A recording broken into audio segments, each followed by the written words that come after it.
Five's always a good choice.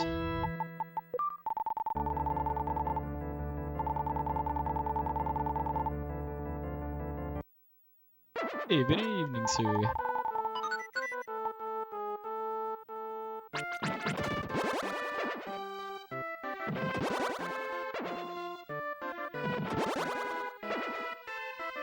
Hey, mega number.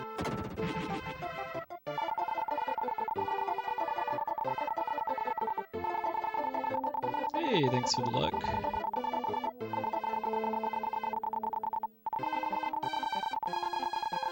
A reminder that this command exists for when things inevitably go awry with this game.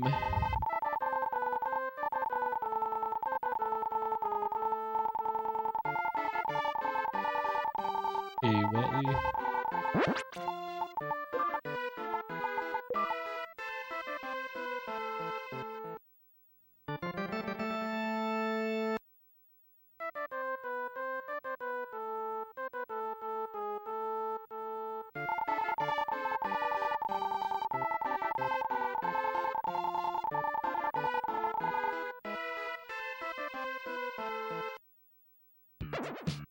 Zach, I've never heard of that game.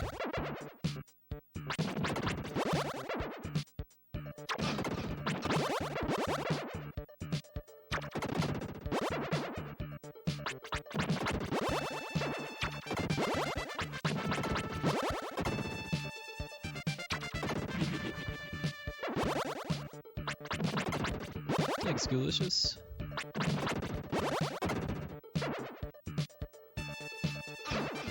Steady Progress is the name of the game.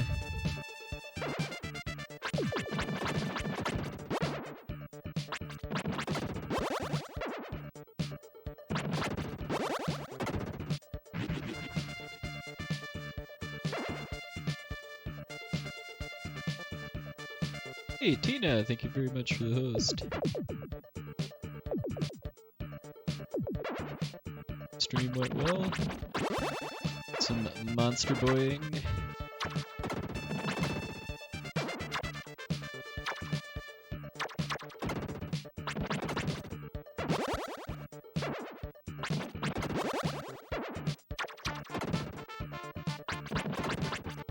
We're blaming anyone. Yes! Exclamation blame.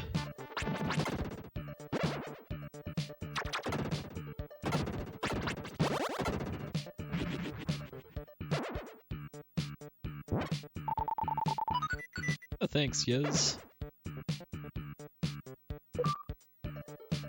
Yeah, I was pretty excited to see CT get into SGDQ again.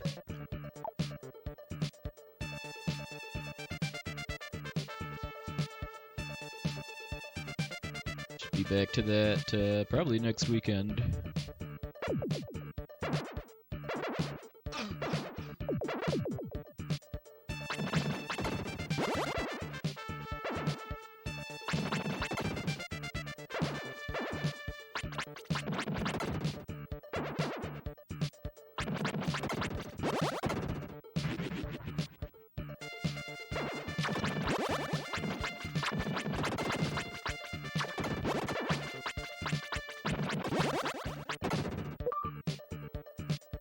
Yeah, there's a lot of micro optimizations in this run like that, as far as kind of what I'd call multitasking, as far as kind of managing monster spawns from multiple layers at the same time.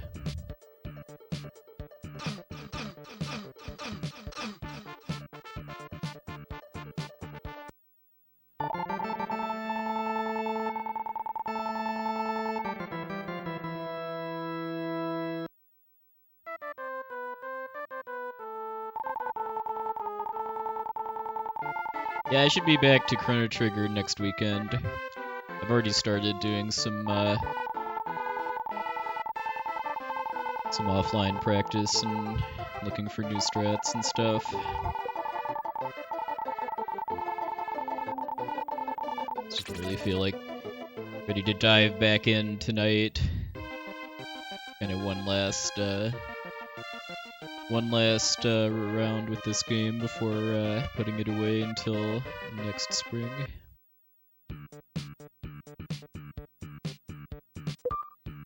Maybe someday I'll actually get motivated to take this run more seriously, but for now I just like having it be a something pretty casual. I do a couple weeks every year.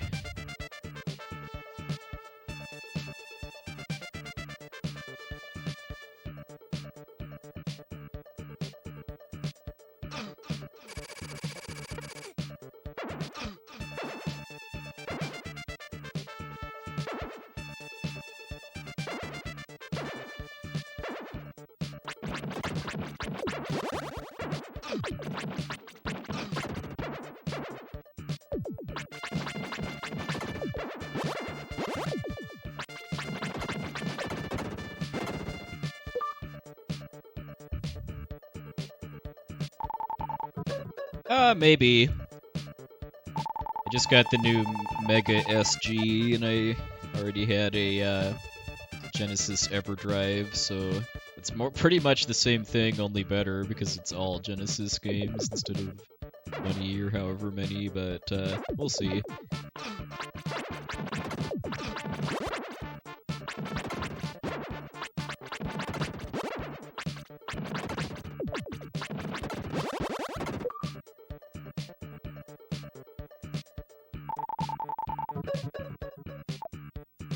Never had a Genesis as a kid, and still haven't really played a lot of the games on it, other than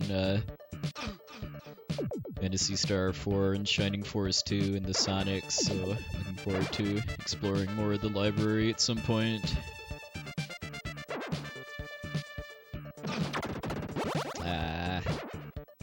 Tough situation.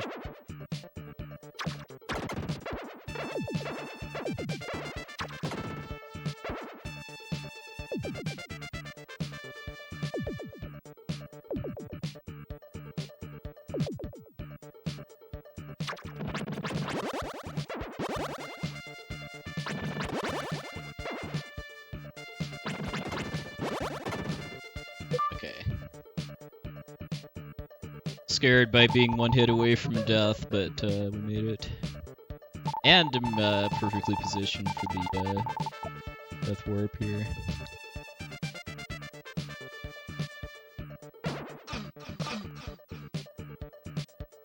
Yeah, I do recommend anybody that hasn't played this game to give it a try sometime. It's not a very long RPG. 10-ish hours, I would say. Blind casual playthrough.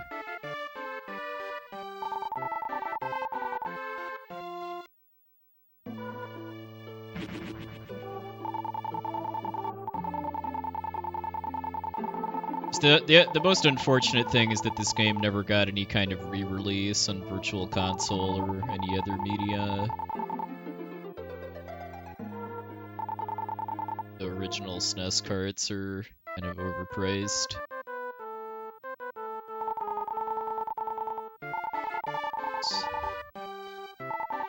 Hey, Adrified, welcome in.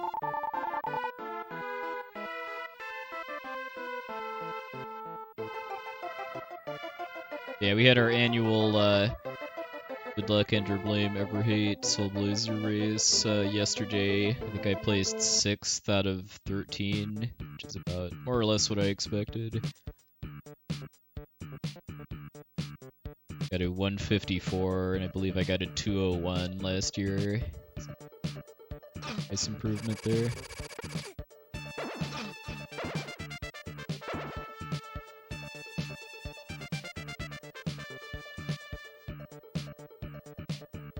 Open the chest. Opening chests in this game is quite... Yeah.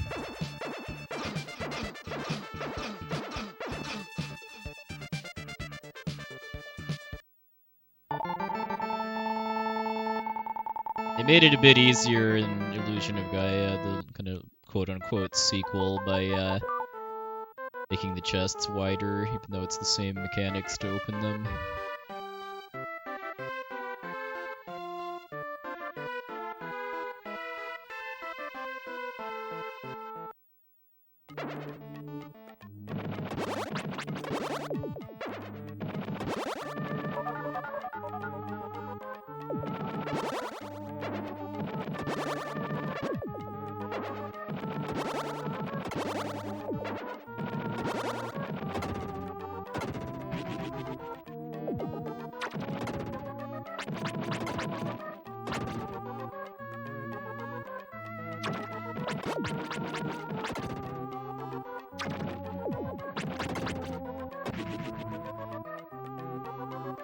Torch room.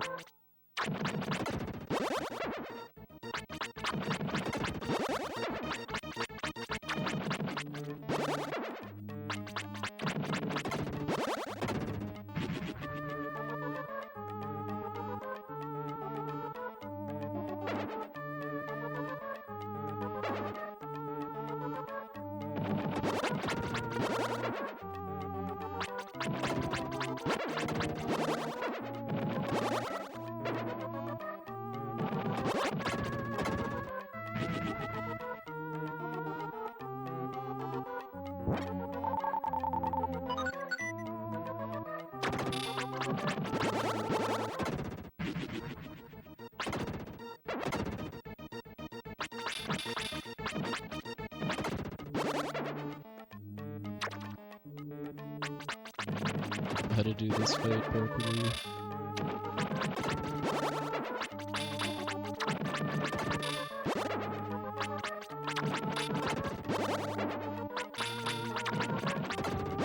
This works. Hey, Broseph.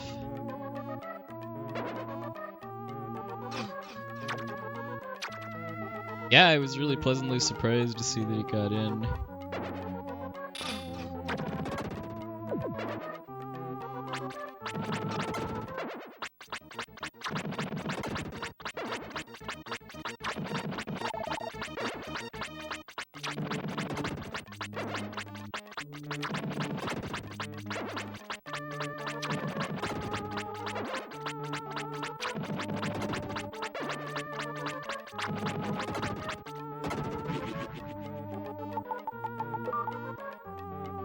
Be a minor gold.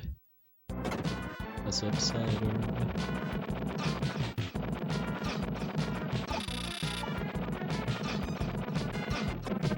Okay. Bonked into him, but we got it. Nice. CT should be back next weekend. I've already started doing some offline practice and rerouting.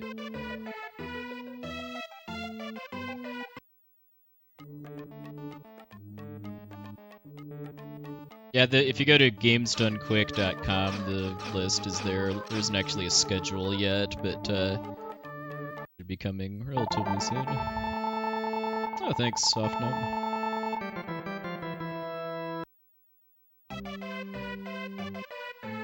Should go the other way.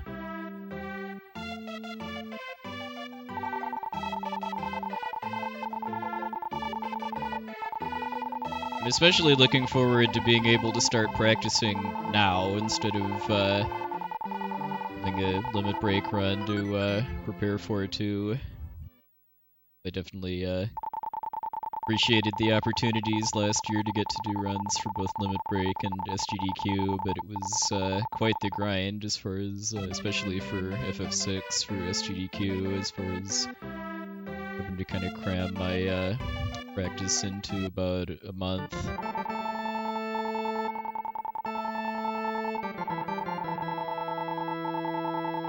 I definitely burned myself out in the game a bit at doing that, although no regrets, because I'm very happy with how that run turned out. Other than the little, I guess, detail of getting Alexander, so it wasn't technically all characters and espers.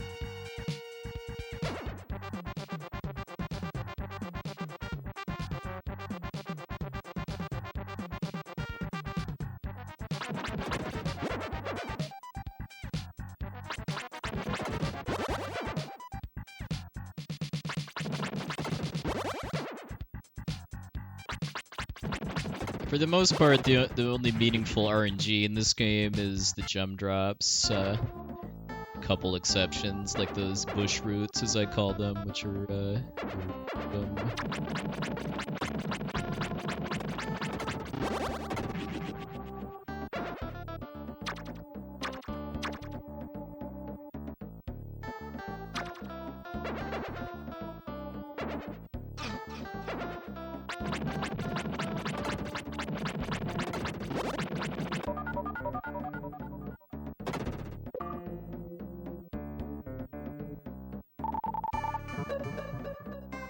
I guess I could vaguely see the connection. I kind of like to view this game as a kind of a spiritual successor to Crystallis, too. As far as just how the gameplay works. Having some quality of life improvements because of being on the Super Nintendo.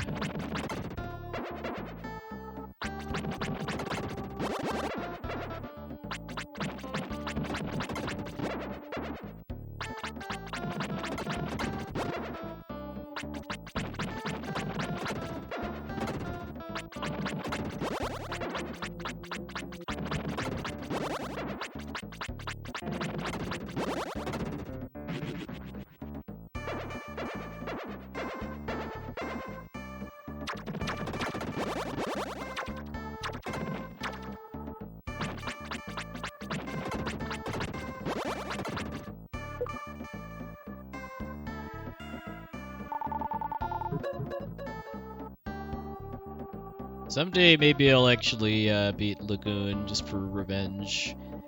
I rented it as a kid and managed to make it to the final phase of the final boss before finding out that I totally missed the sword. I needed to actually damage it. And there's 6 phases to the final boss of Lagoon. It's all she wrote.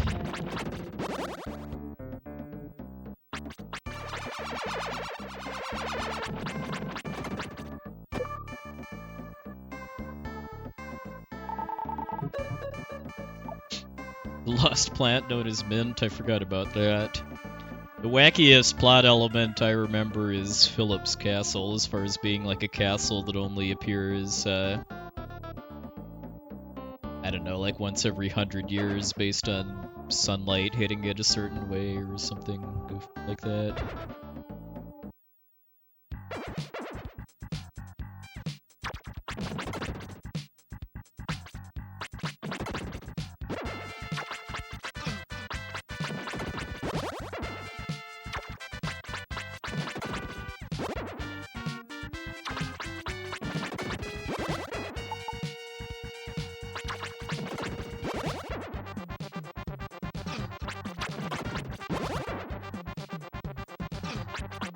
The jukes. Going up pretty soon now.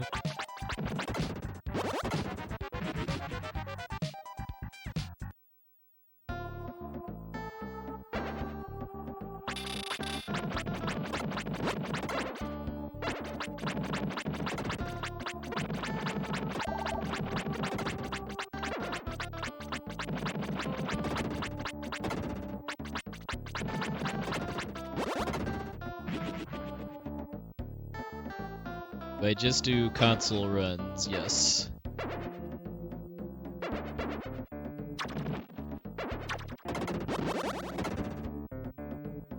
I do practice on emulator for a lot of games, along with like routing and testing and stuff. It's a lot more convenient to do with save states and RAM watch and tools like that, but for actual timed speedrun attempts, I always play on console.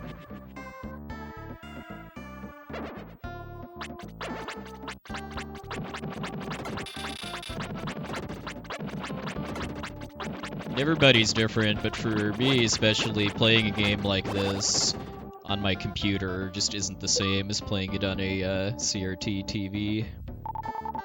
The same kind of TV I played this on 20-ish years ago. Oh, thanks, Tipo. You excited about that?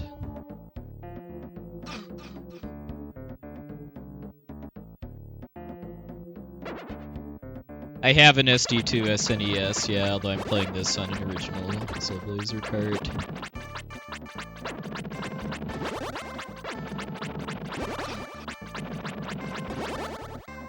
Wow, that was really good RNG. Guys can be jerks and kinda hightail it away. Oh, do I play on platforms other than console? Right now, not really. I did dabble in Final Fantasy VII PC a couple of years ago, but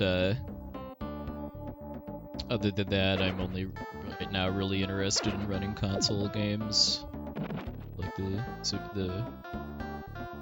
NES, SNES, and PlayStation.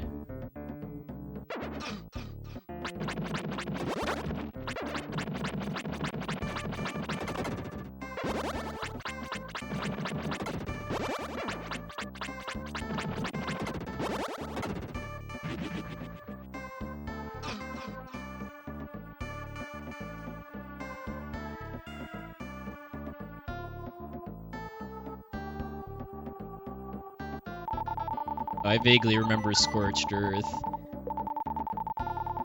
That's the kind of like missile defense type game where you get some really wacky weapons.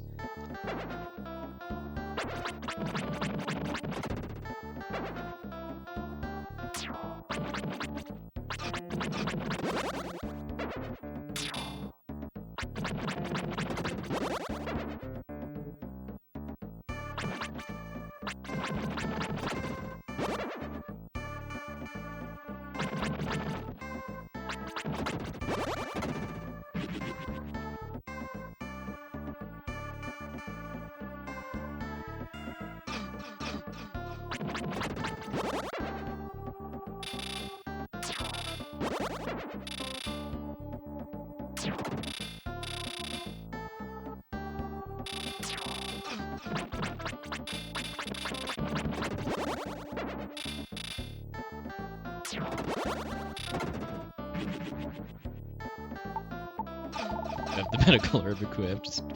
I got burned by that really hard in a practice run before the race where I didn't actually have the medical herb equipped, although I'd also taken a death on Solid Arm and had to re-equip the Dream Rod, so my menuing was off.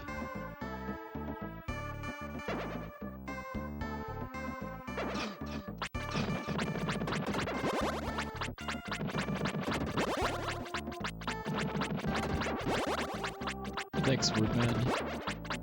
Excited about that.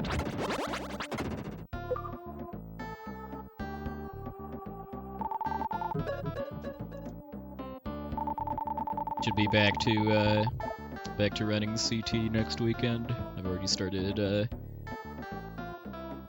offline practice.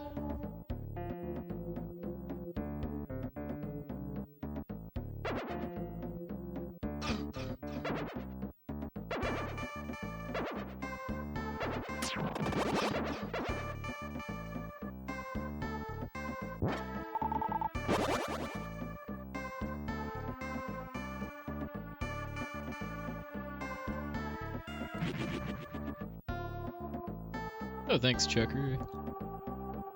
Yeah, I came in 6th out of 13 in the memorial race yesterday. I did about 7 minutes faster than last year, so it's pretty solid. For a game I've never really run that seriously.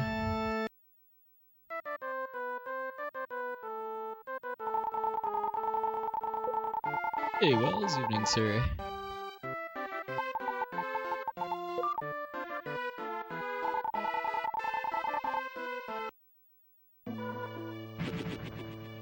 Doing pretty good.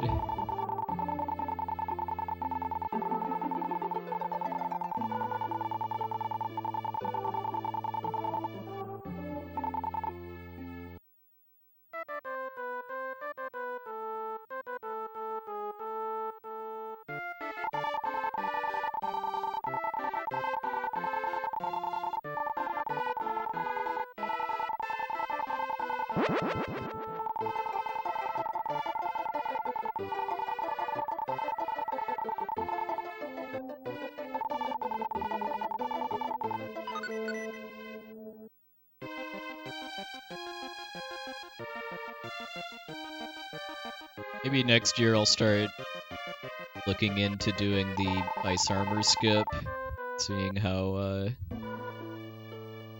that is. That's probably a good 2-ish minutes or so minimum that I save, because it's 2 less monster lures I have to seal, plus going into the stump stream and then going up to actually retrieve it.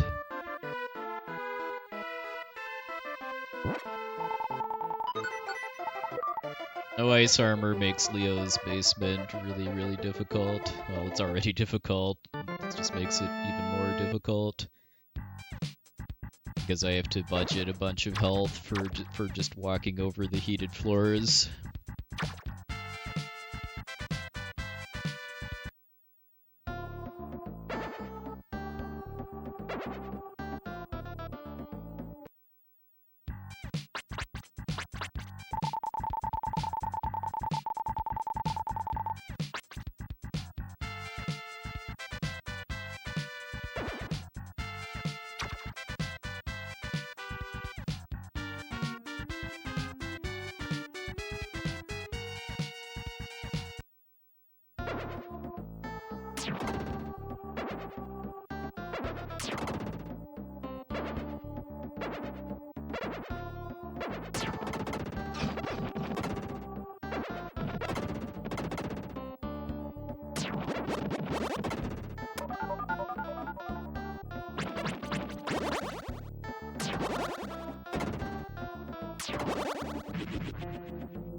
Yeah, I mean it's the most valuable safety in the whole game.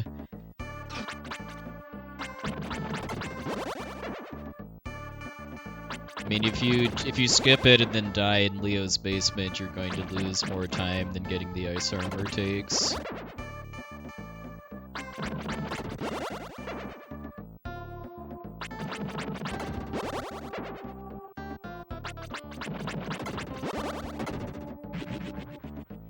Plus, it makes this part easier too because of having some real defense.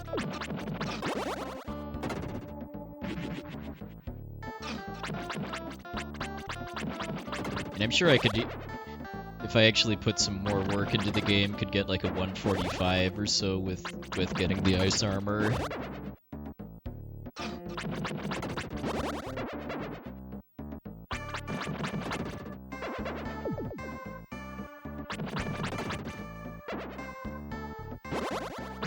And ideally, it's kind of becomes like the Sanctuary Heart in Link to the Past, as far as just being a thing that once you're good enough to consider skipping it, you just don't need it anymore. You're not taking a lot of damage in Leo's basement, and just don't need the safety.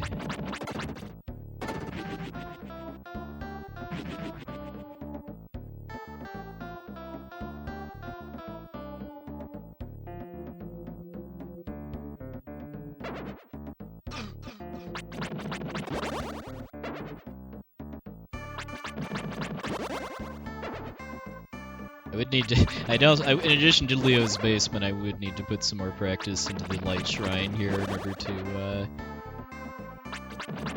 I'd have died actually if I didn't get it, because I'd be taking like 2 more damage per hit. Like the suns and lizards and stuff here. Jeez, Elysium. Are there any big glitches in this run? No. This is a fairly glitchless game. The only kind of even minor glitch that's useful for speed is one where you can kind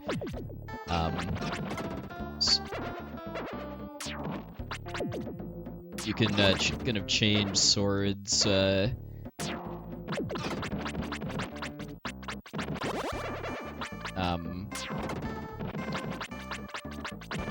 While you're in the middle of swinging. Swing a sword that you're not actually leveled for. Okay, that was scary.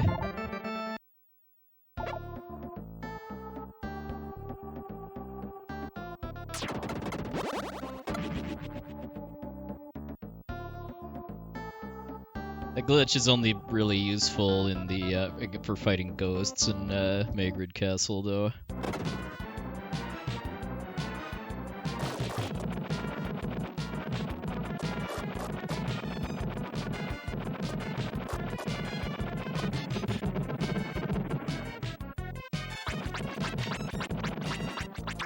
The Arctic Felix.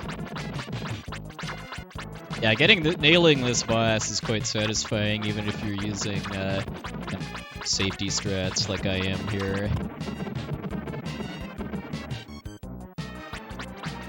Like, this is a strat I came up with myself, that just takes a lot of the pressure off this fight.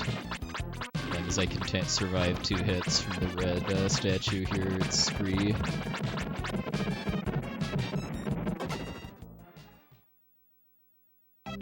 Hey, another gold too.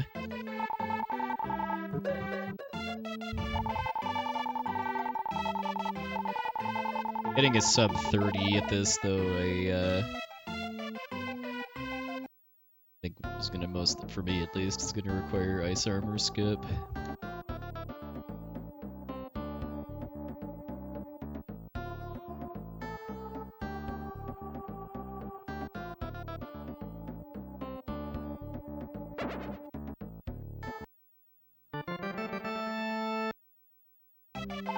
Yeah, that's the hardest boss in the game, by the way, both casually and in the speedrun.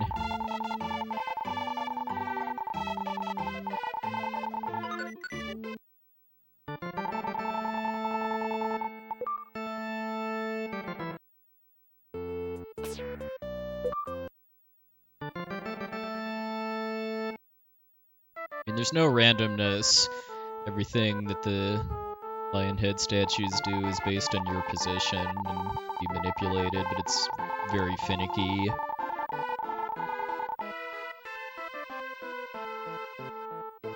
Oh yeah, then Sotherta is another section that would be quite a bit harder without ice armor.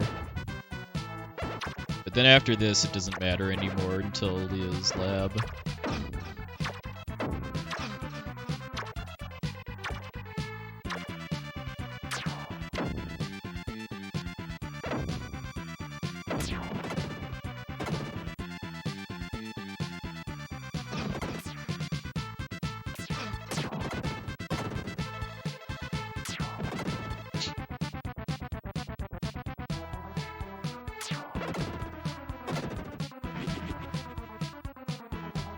Quintet definitely knew how to make a good Super Nintendo soundtrack.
Yeah, that was an intentional death. There's a lot of those in the any % run. You don't lose progress when you die. You just get sent back to town. Lose your gems.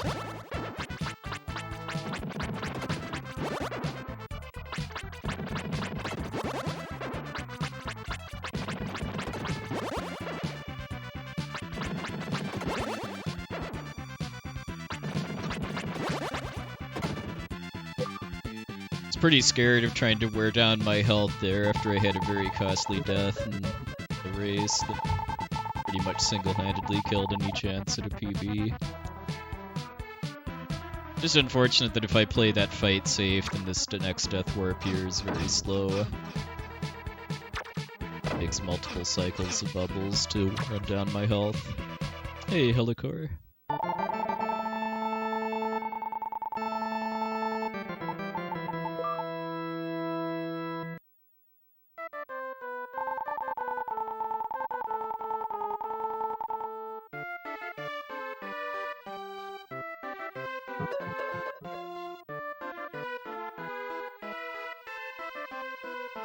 Yeah, death has the same, pretty much the same effect in all of the Quintet action RPGs.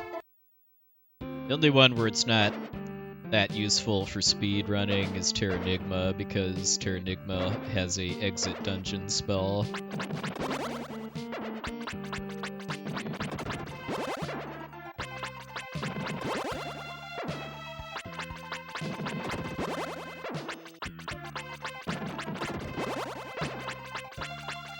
How many runs have happened so far? Tonight, just this one. As I go back to Chrono Trigger, I do need to start getting my stream going earlier in the night, though, if I want to have time for 5-ish hours. Well, no, 6-ish hours for Glitchless.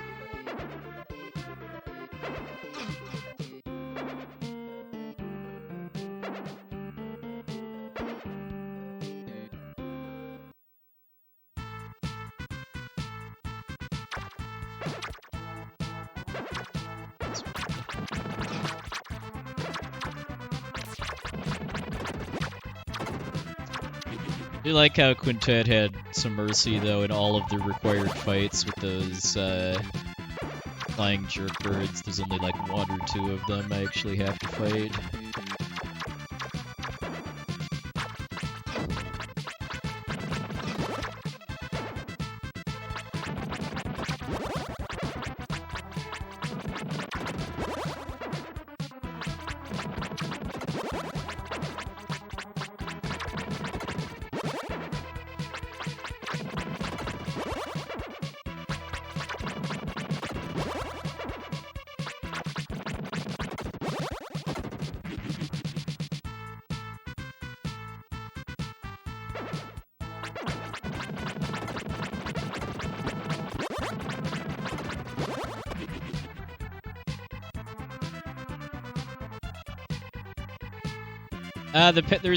The easiest way to play Terranigma in English would be the English PAL version with a 60 FPS patch.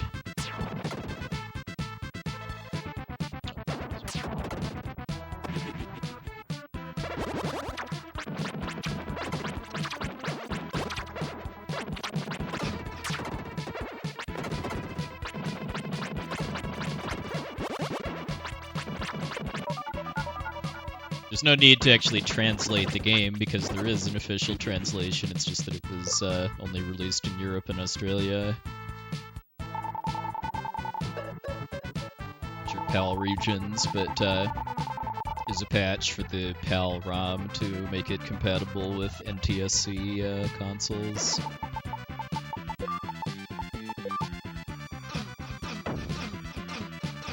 I actually remembered the strange bottle for a change.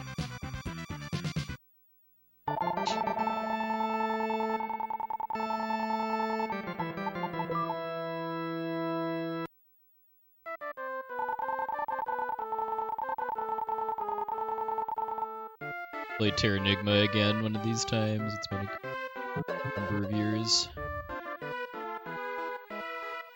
Well, the only weirdness I'm aware of for the English Terranigma ROM is stuff that came from the PAL version. Like, I know there's like 1 or 2 places where the game can softlock that are true in the PAL version too.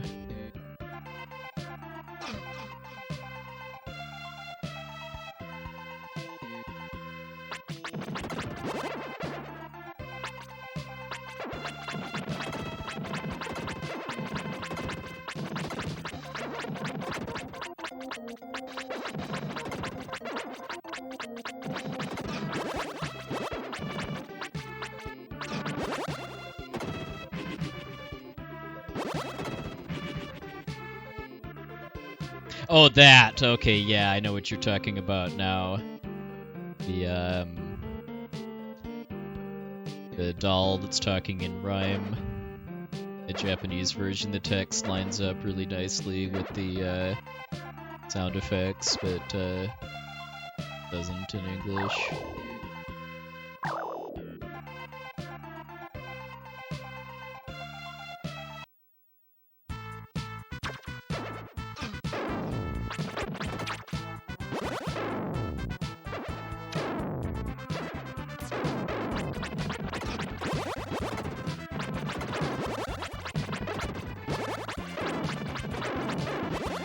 Yeah, it was a very, very long time ago.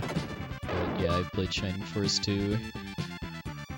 That and Phantasy Star 4 are the only Genesis RPGs I've actually played. Not that there are a lot of Genesis RPGs, but you know, those are generally considered the best.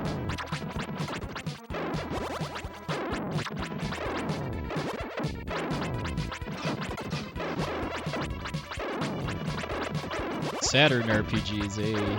Well, I know you're the guy to talk to about recommendations for those. Oh, the schedule's posted now? Nice.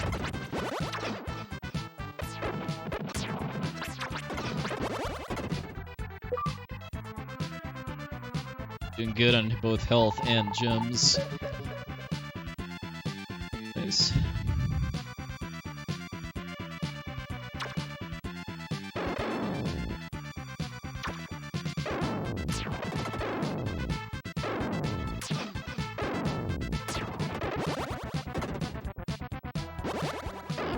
Skip that.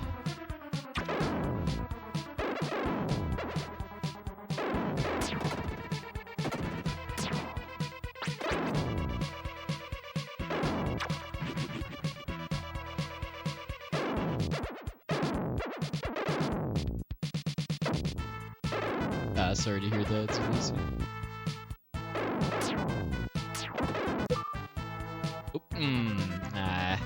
I just wasted a shot. I think I should be okay, as long as I collect the gems from the monkeys to get them all. Hey, Uber bosses. Okay, now I'm definitely okay.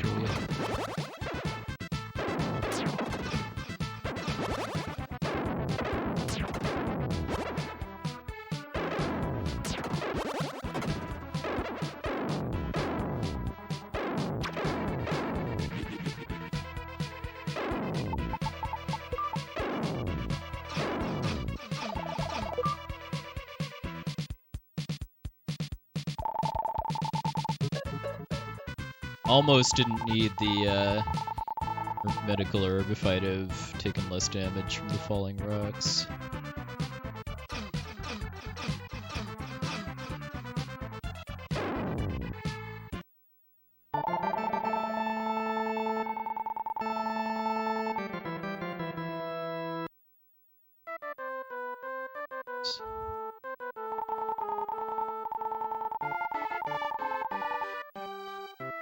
Getting to actually talk to the mermaid statue is a pretty costly oopsie. Yeah, hopefully we'll see you again next year's Lyceum.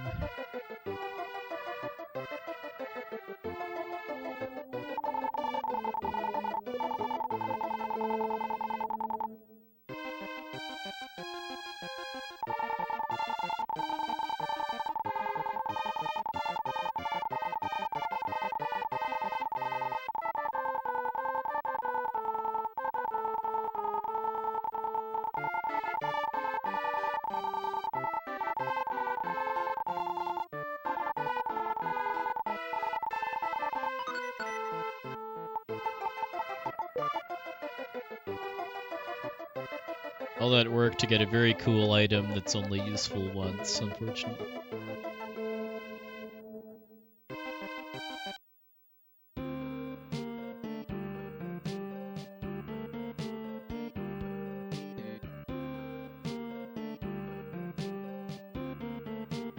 Up too high.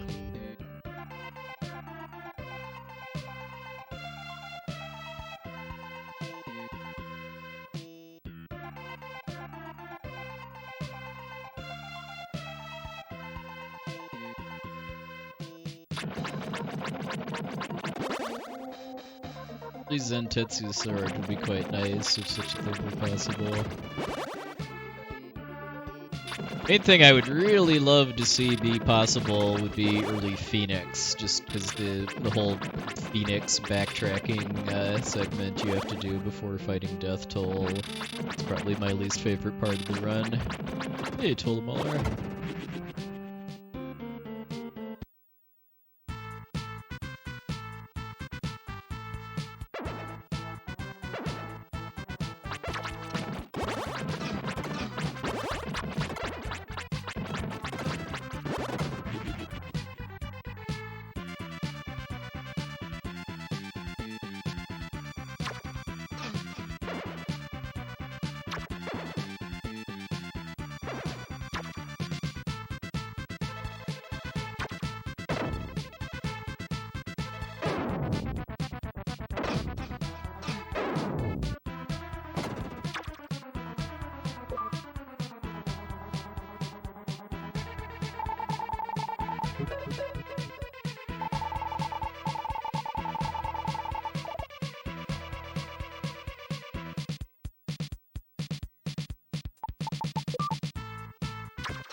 Almost done with St. L's, the longest world in the run.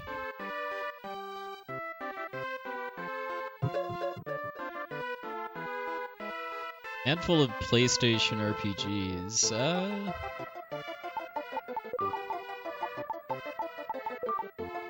Well, it's hard to go wrong with the Final Fantasies for PlayStation 7, 8, 9, and Tactics.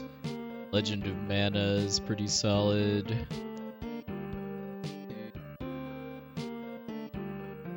Parasite Eve is a good one.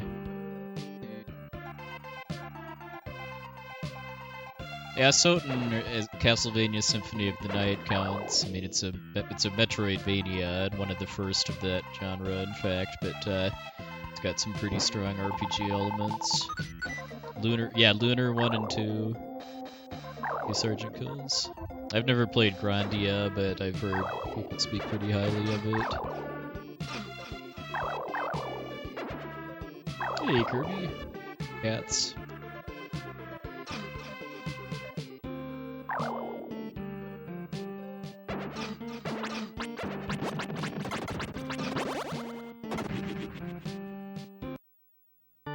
Yeah, Chrono Cross. Not a great sequel to Chrono Trigger, but it's a great game in its own right.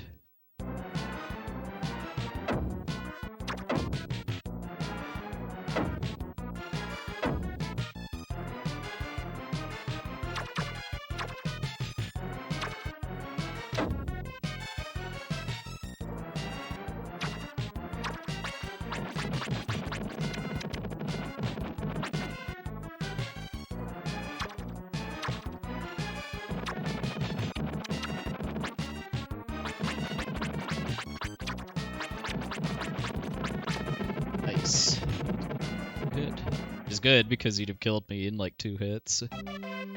Another gold, nice. It's easily my first sub 50 St. L's too.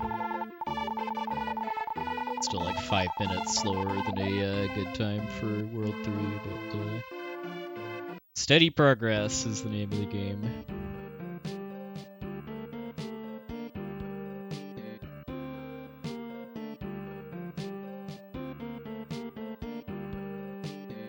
Yeah, I mean, if any piece of that boss touches you, you die in like 2 to 3 hits. It's like a truck. The hands are especially annoying because they have random health.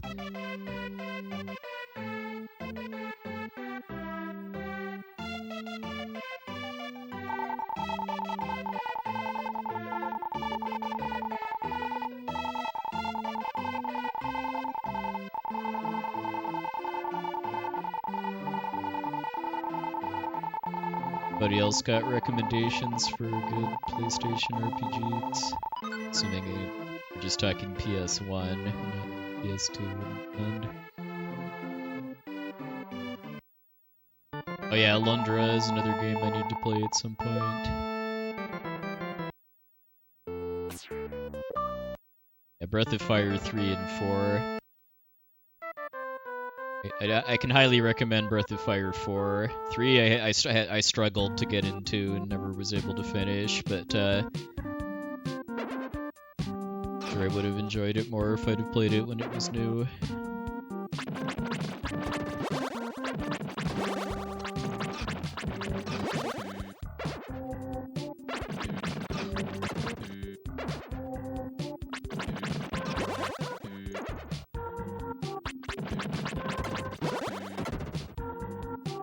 You did! It's going pretty well so far.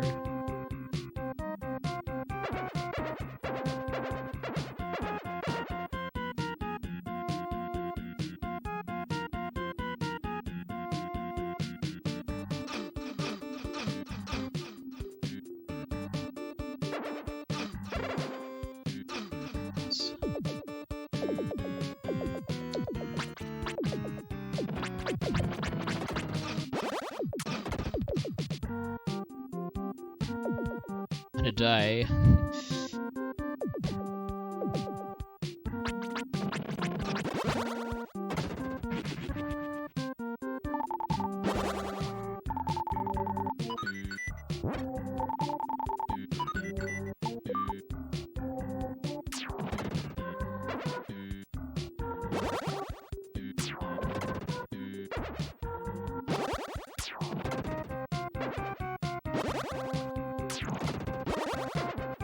Having to fight like this until I level up. Well, that was unfortunate. Really shouldn't have... yeah. Golding this segment is gonna be rough now. After that little debacle. Yeah, I YOLO'd the snowball section a little too much. Skill level.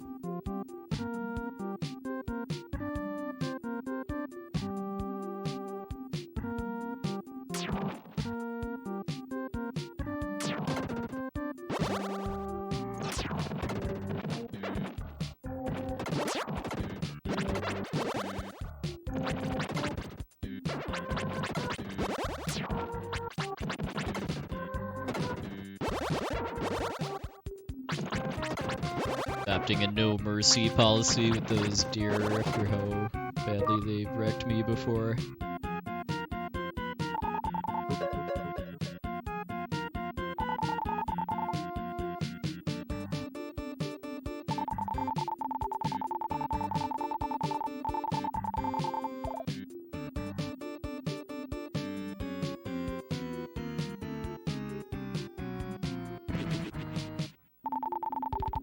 Station breaker.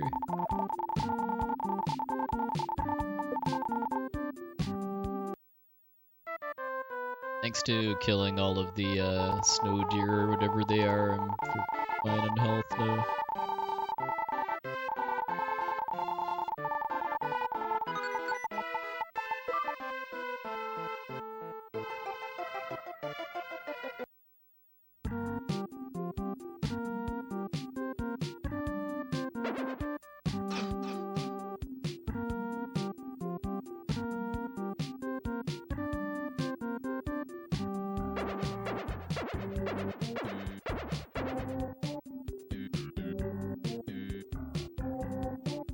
Oh, we did accept Refencer Musashi to use RPG limit break, although it didn't happen because the runner dropped.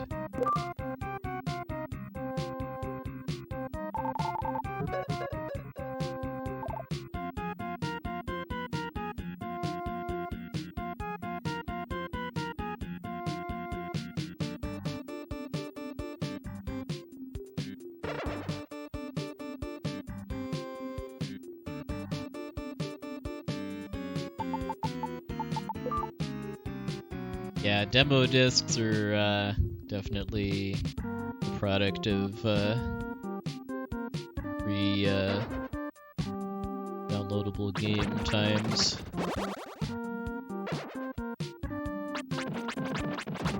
It's always interesting, kind of the side effect of demo discs too, as far as like demo discs for popular games boosting sales of less popular ones. Like I know two main examples I know of are Zone of the Enders having a demo of Metal Gear Solid 2, and I think Dragon Quest VIII having a demo of Final Fantasy 12. Oh yeah, Star Ocean 2. The one I've never actually played, just because I just somehow just, even though the Dragon Quest games on NES were my first RPGs ever, I just totally missed that there were ever any more released after the NES.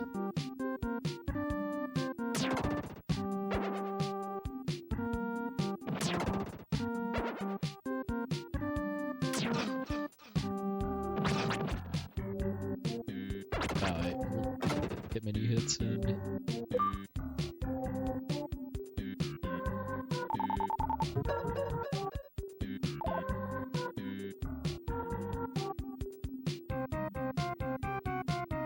I've never heard of that, but I mean, that doesn't really surprise me.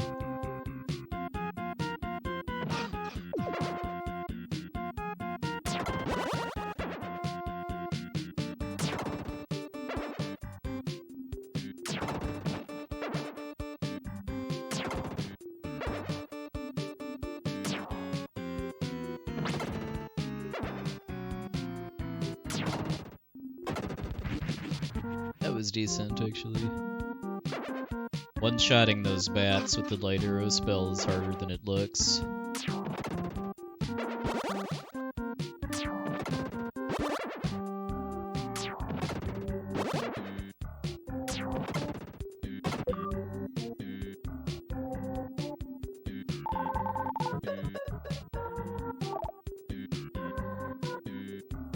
Oh yeah. Yeah, the only version of Tactics Ogre I've played is the PlayStation version. Which I got for like $5 at on a clearance at Blockbuster, and I've since found out it's actually a pretty rare game.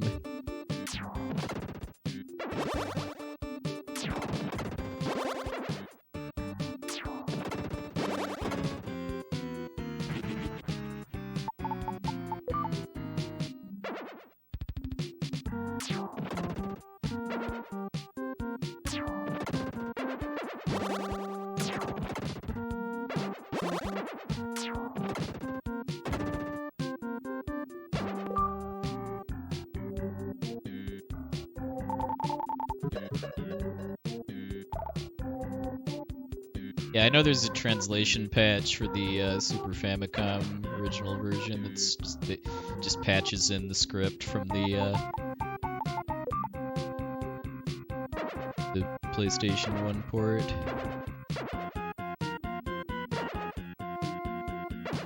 Lucky Blade is the first sword collected because it's the first sword that's actually required for progress.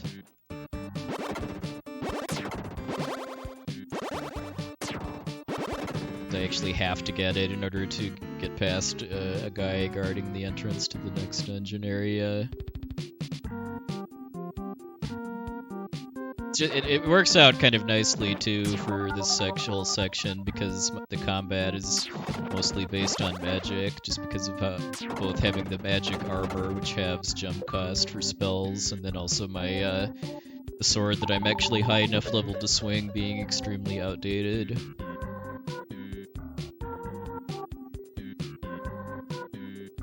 Yeah, the PSP version of Tactics Ogre I know is very different.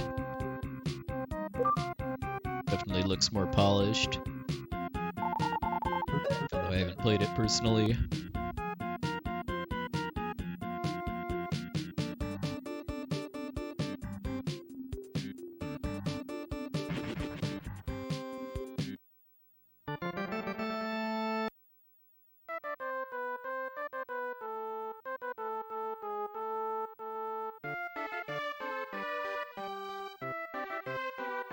like right here, I need the lucky blade in order to get past that guy for whatever reason. It doesn't really make a whole lot of sense, but that's the way it is. The only Final Fantasy Tactics game I played is the original. Can't really speak for any of the Tactics Advance games. I get the sense most people generally only like one or the other.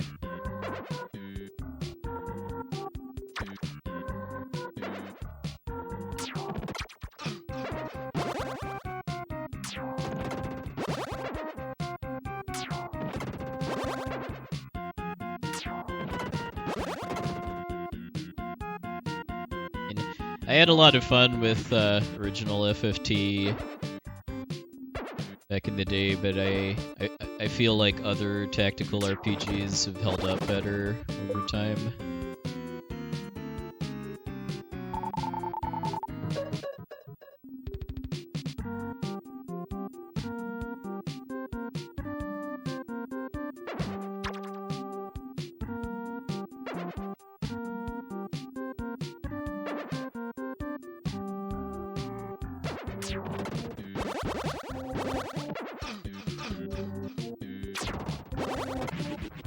I couldn't actually swing the sword.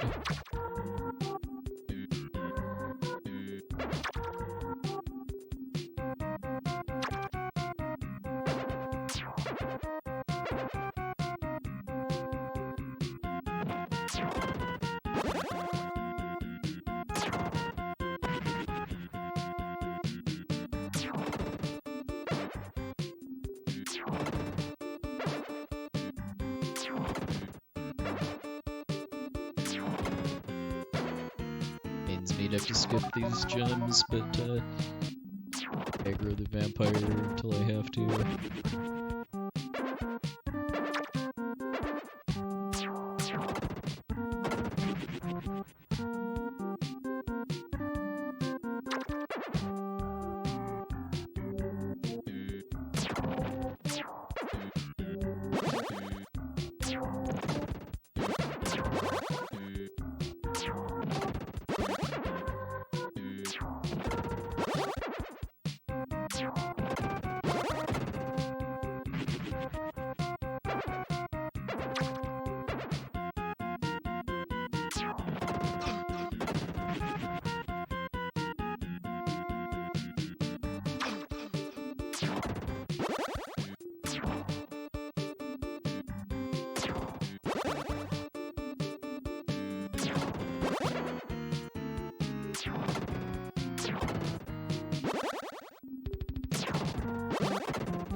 Good on gems. The releasing the dancing grandmas should be also good on health for the boss.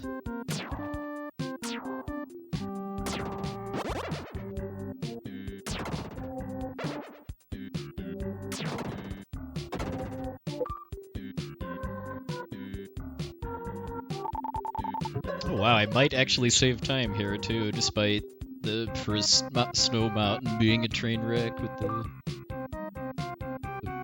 gargoyles or whatever.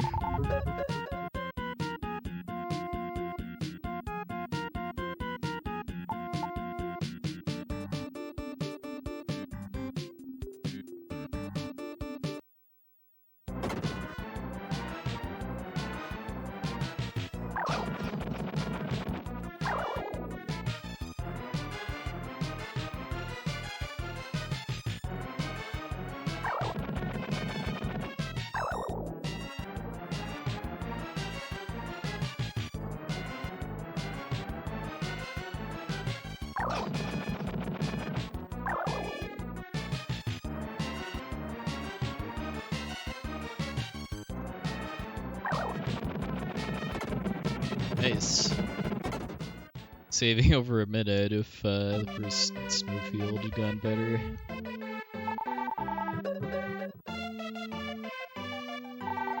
Yeah, for all of the bosses, because I believe all the bosses only take 1 damage per hit, it's way more efficient to just poke them with your sword rather than actually swing it.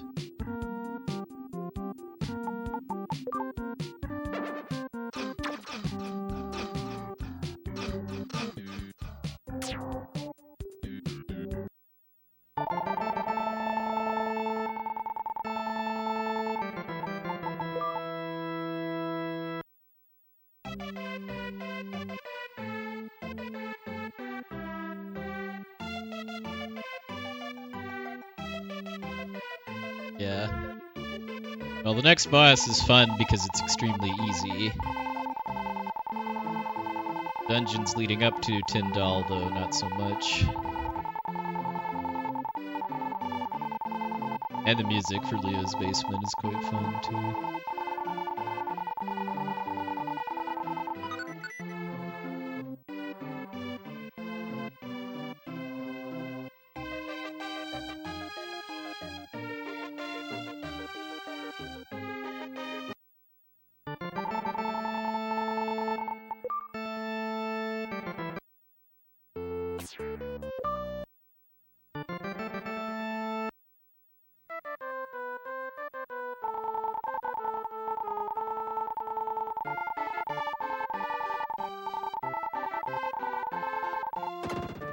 Certain do.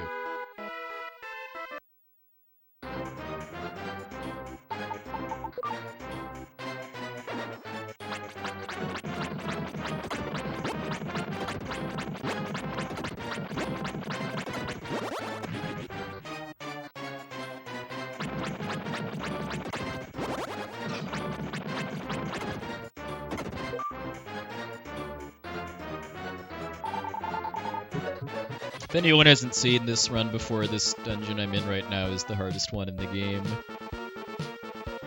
It's not casually at all, but in the speedrun, because I'm not high enough level to swing the Zentetsu sword, that makes all of the fights with metal enemies very dangerous. It's the main reason I picked up the ice armor in World 2, so that my health is a lot less tight.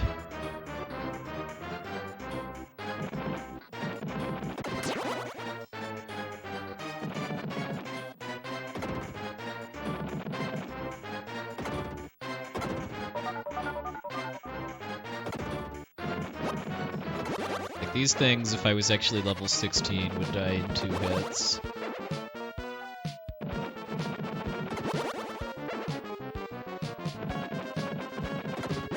Yeah, the boss is rough casually, too, if you don't know how to manipulate AI.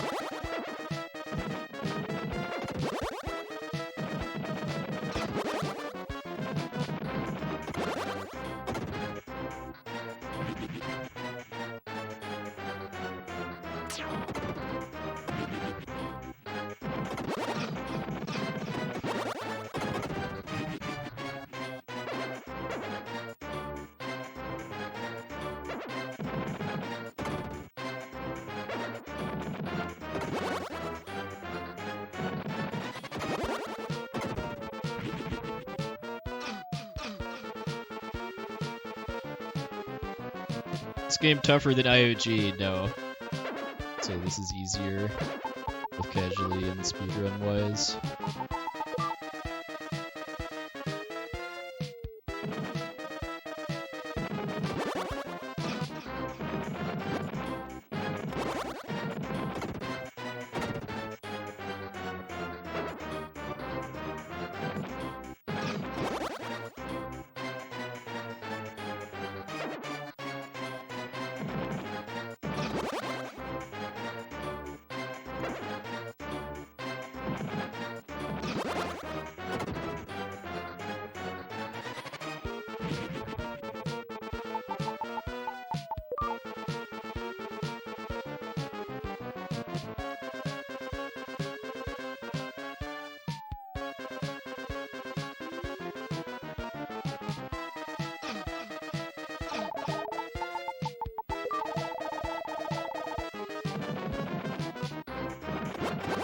It's one per minute.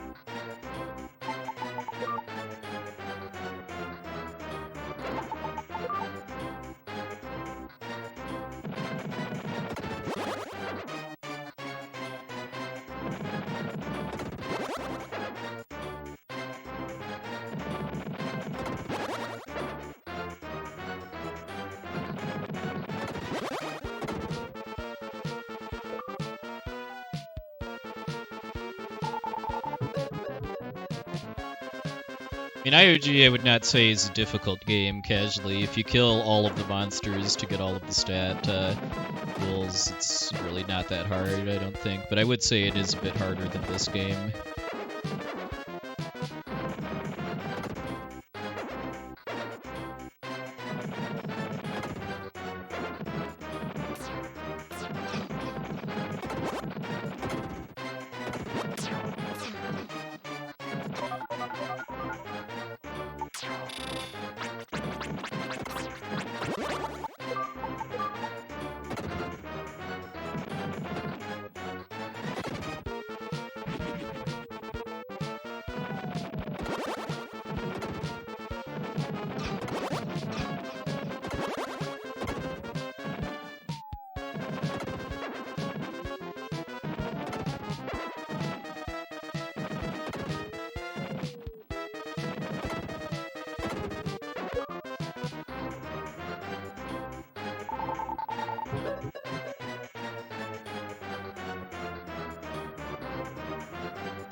Come on.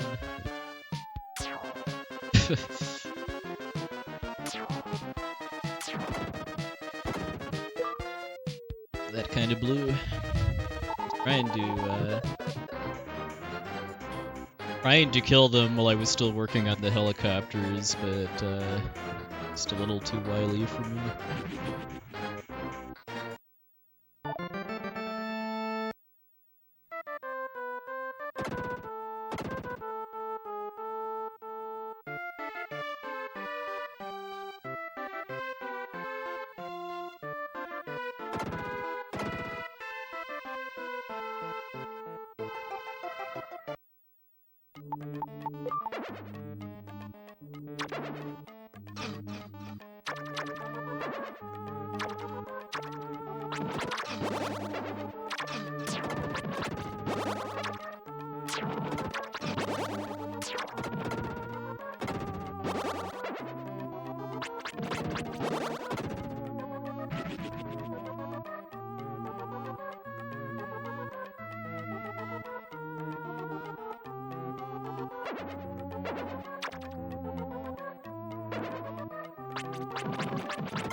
No, the ice arbor's multiple minutes out of the way.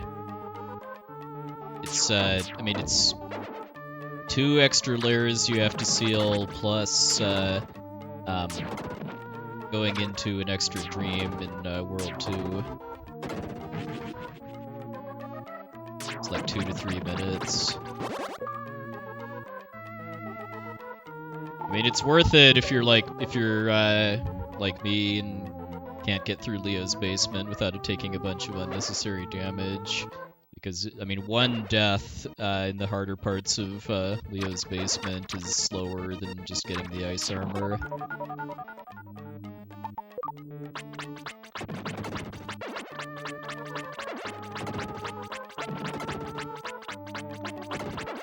Yeah, and then the extra defense makes a difference in the Light Shrine and First Island and St. L's.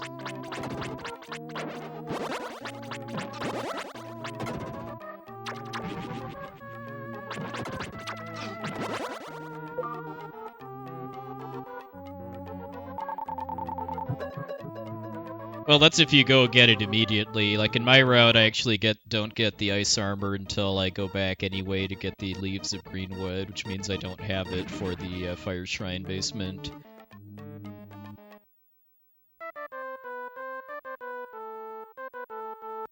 I don't think it's really that hard to do the Fire Shrine basement without the ice armor. I mean, even waiting extra cycles of the heated bridges, I think is still faster than actually going to get the ice armor immediately.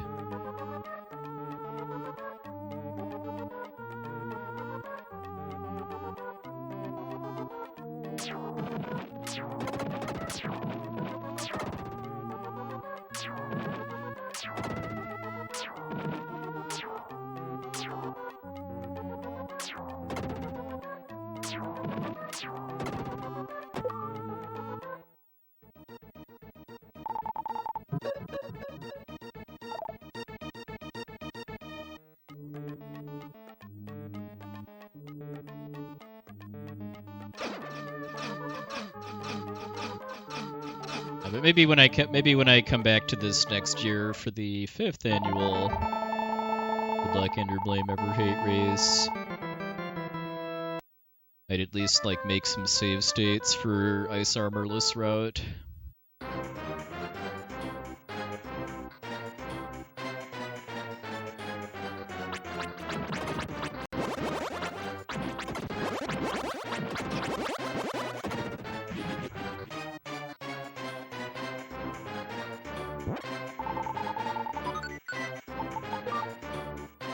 Zimbabwe agrees.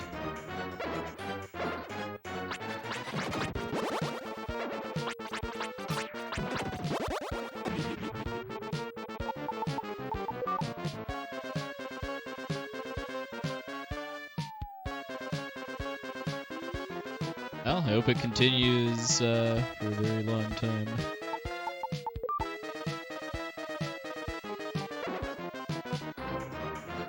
It's interest in speedrunning this game.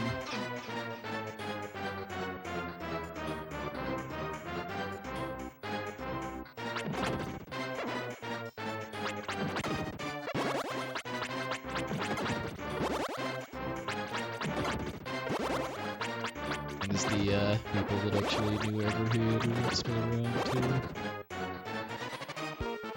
I think I took a bit too much damage to get this heal.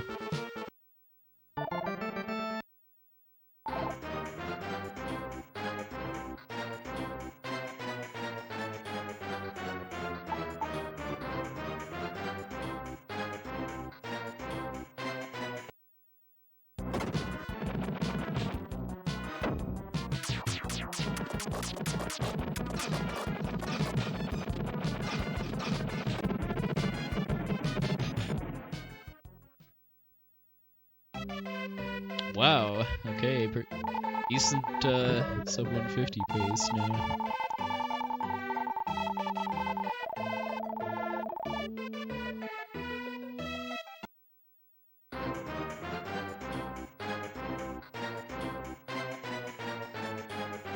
I swear this was like my second run or something with everything being gold.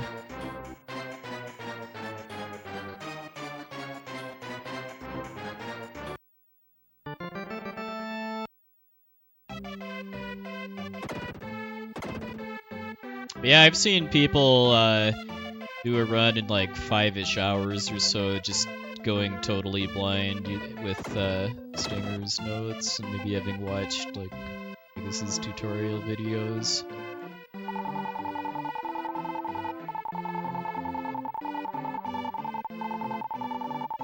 If someone was going to go that route, I would highly recommend just grinding to level 16 for Theo's Basement. Realize the metal enemies.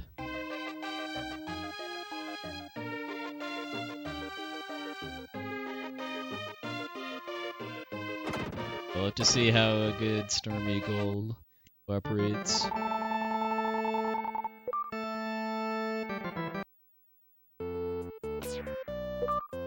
Oh, not bad. I think my first run which was the first race in 2016, was a 242 or so. I did do one practice run on emulator, but yeah, the actual run involved a lot of stopping to look at the guide.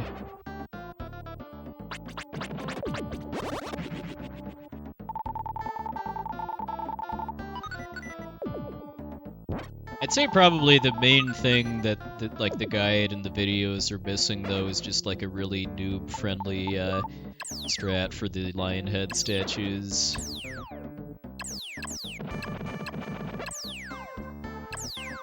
Maybe, yeah, I could just make one myself. Yeah, it'll be back to Chrono Trigger probably next weekend, since it got accepted to GDQ.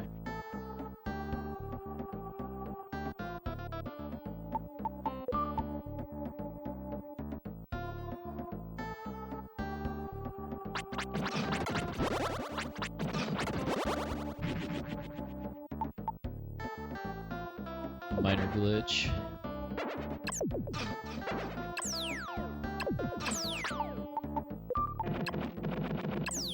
Got one free swing of the Spirit Sword without being level 19 there.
That circle.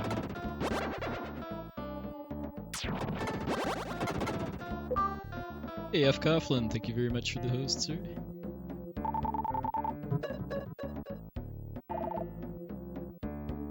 Did we kill the pig and save the princess? Or possibly vice versa?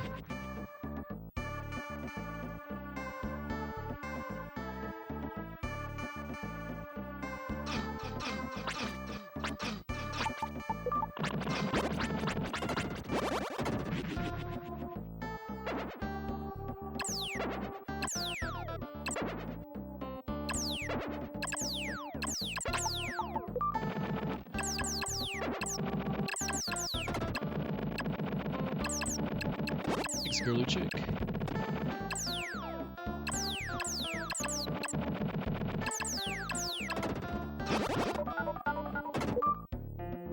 Yeah, nice. So what is the GDQ thingy then? I think I heard that's like vanilla overworld and scrambled dungeons or something like that.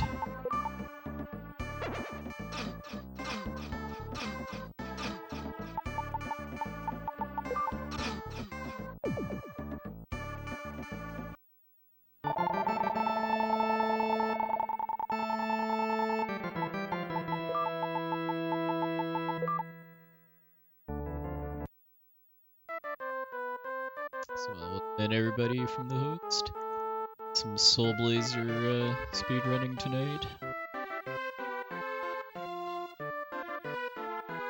I don't really run this game too seriously, but I break it out every year around this time to practice for a annual community race we do in honor of a departed member who was one of the first speedrunners of this game, and my PB a bit along the way too. Yeah, you should. One of my main selling points for Soul Blazer is that it's not very long.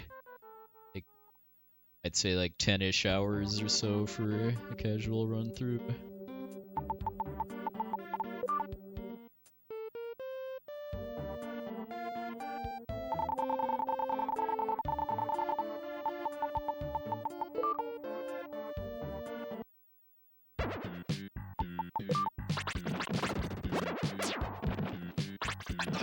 Enemies here I like to call shredders for what I hope are obvious reasons.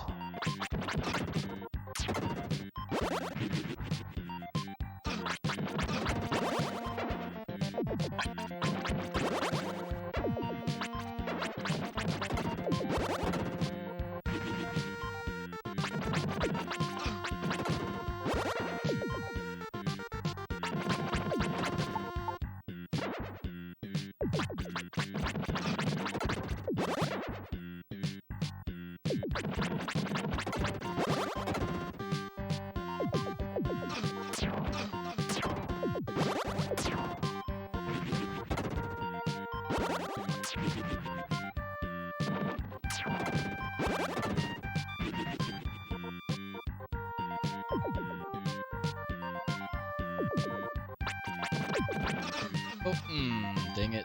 Well, first unintended death of the run and Rip Gold Split, but could be a lot worse.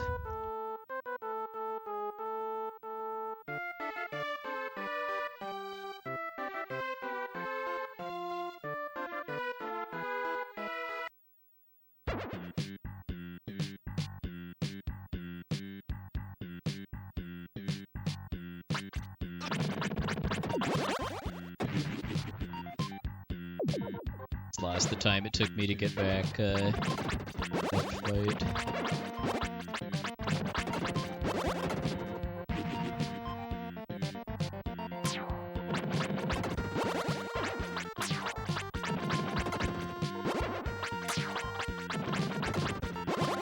Any monster lairs you've actually even cleared out, even if you haven't necessarily sealed them, will stay that way if you, well, if the game reloads the map, which happens if you die, but also if you release another lair.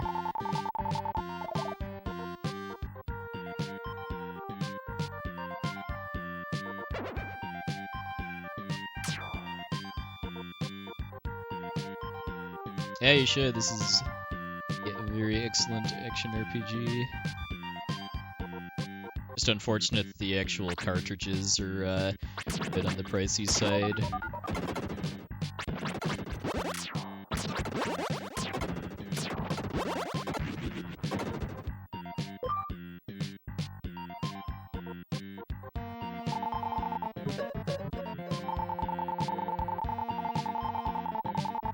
Playing on an original Soul Blazer cart, although I got mine, like, I don't know, probably like 5+ years ago. I was working on building up my retro game collection.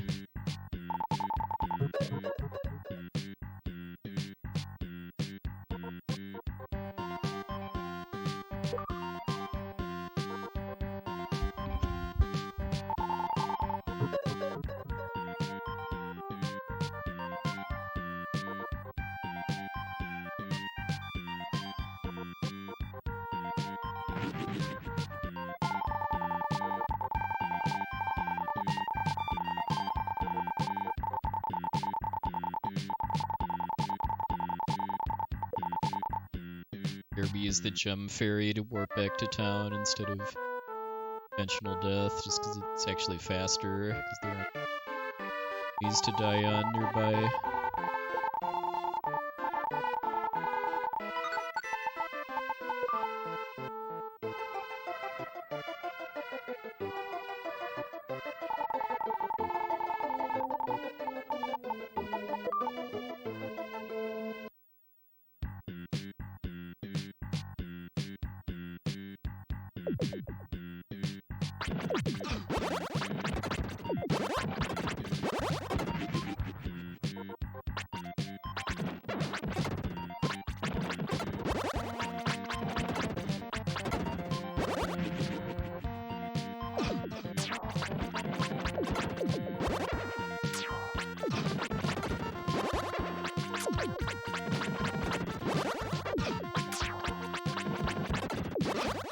Fireballs do way less damage than the shredders do.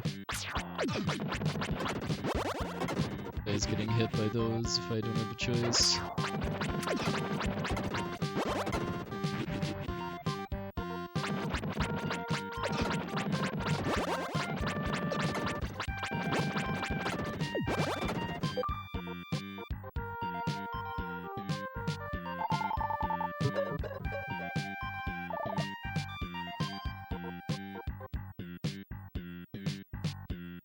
Well, it's so hard not to with when you see that they have kind of samurai style helmets and purple capes.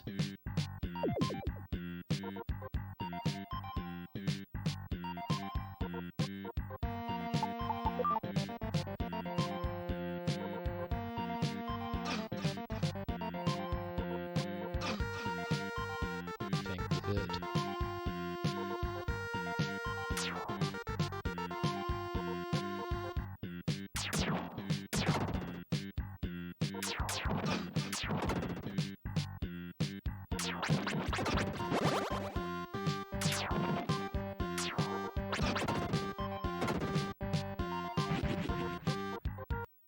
goes so fast when you actually have health and gems.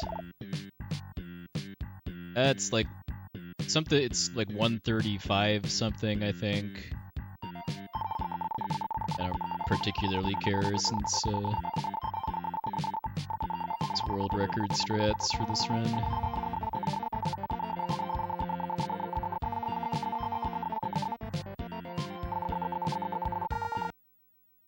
Alright, now we're coming up on Storm Eagle. It's the next boss is informally known because number of times it can dive is totally random.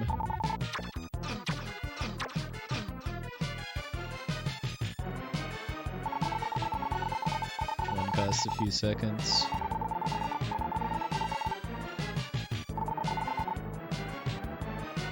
There aren't a lot of cutscenes in this game, but this is the longest one by a fair bit. Hey, Invenerable, thank you. Yeah, the Japanese version's like 9 minutes faster. So it's easier too, because some of the bosses are different in ways that are easier.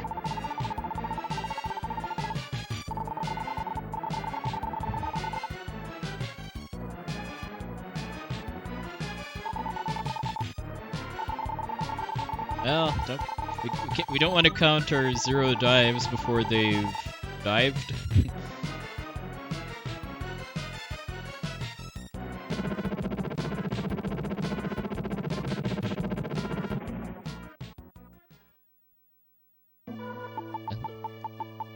Even with 0 dives, I'm still gonna lose a lot of time here because of that death in the tower, but still be ahead at on sub 150 pace.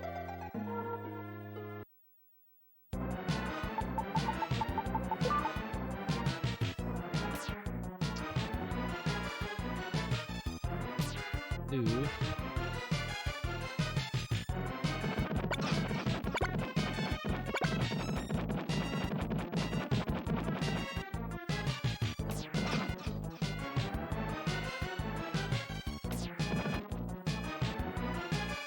Glad that one was a dive because I messed up the manipulation. 6, 7, 8, 9. I do actually wonder if that's a PB for dives. Well, dang, I think I would have saved time despite a death if Storm Eagle had cooperated better.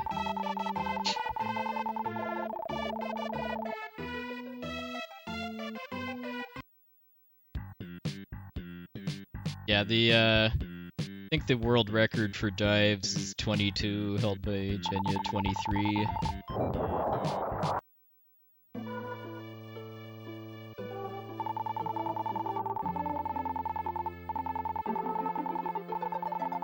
Before that, it was like 16 by Everhate, I believe.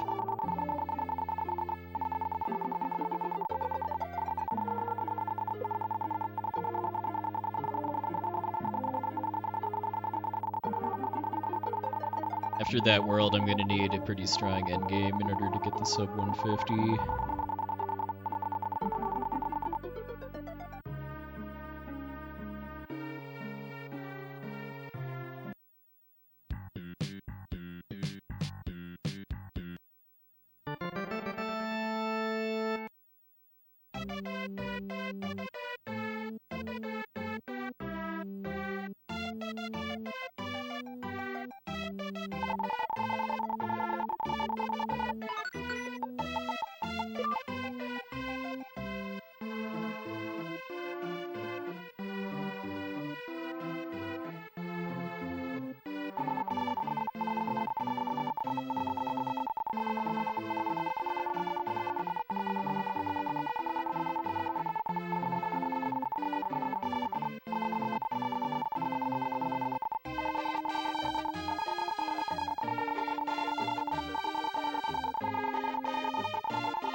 Yeah.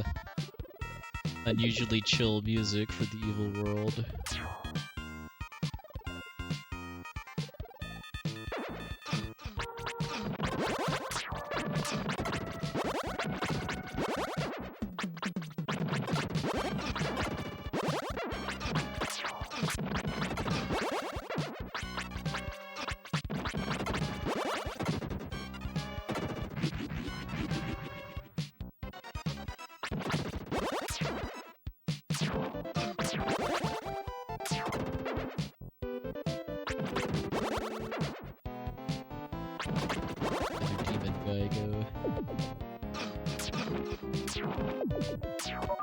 Okay, I was really hoping that would be level 21 there.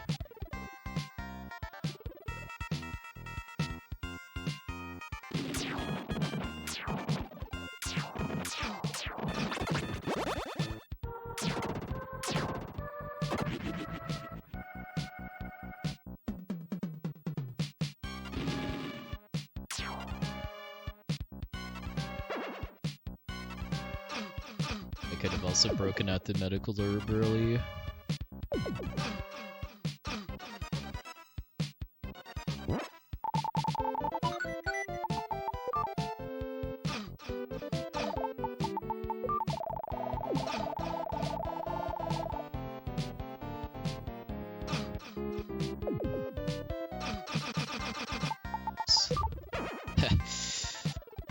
Got to actually equip that.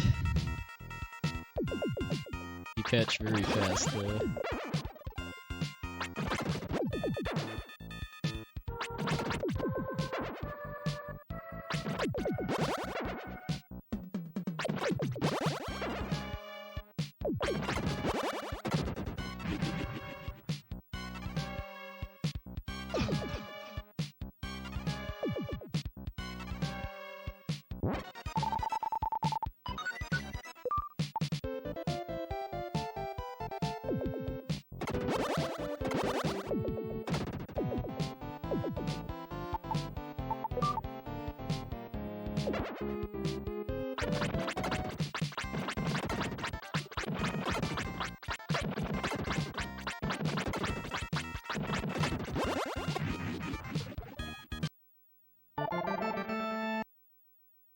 Yeah, Illusion of Gaia I would call more of a kind of 2D Zelda style action adventure game than than a true RPG, although it's got a lot of RPG elements. I do post Phoenix grind.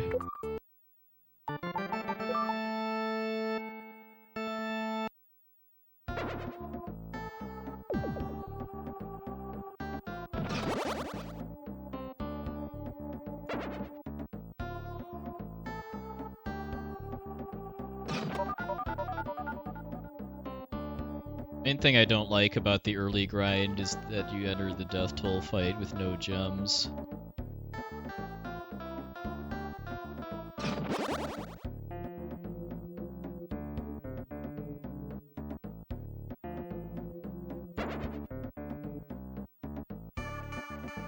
Which isn't a huge deal, but I think if you don't know what you're doing, you can lose whatever time that the early grind saves pretty easy.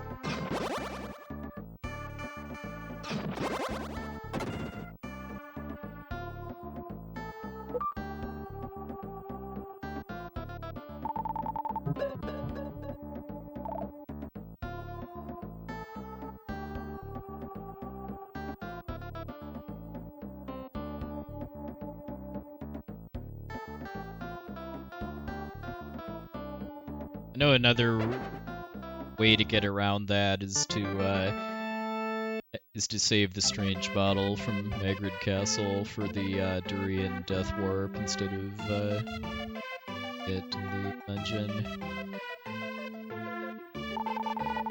Hey, Griffrey.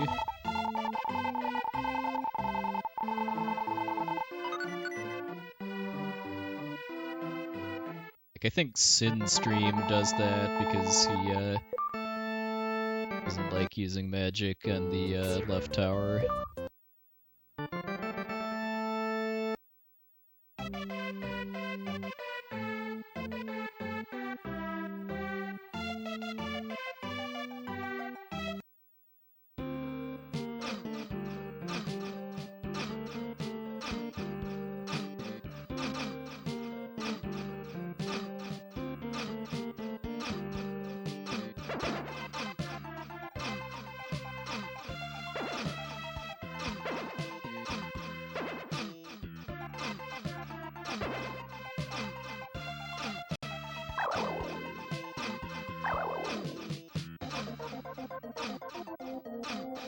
I'm playing this on a component video modded SNES console.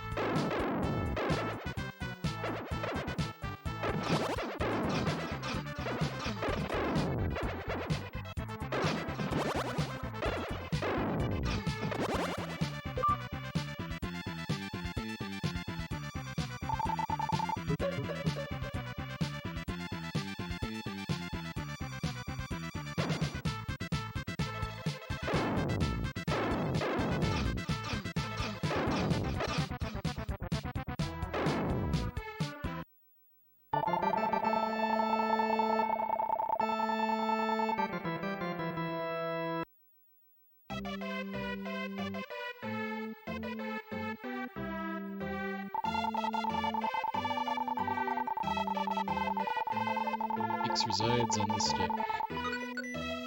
Ever hate single favorite quote from the game?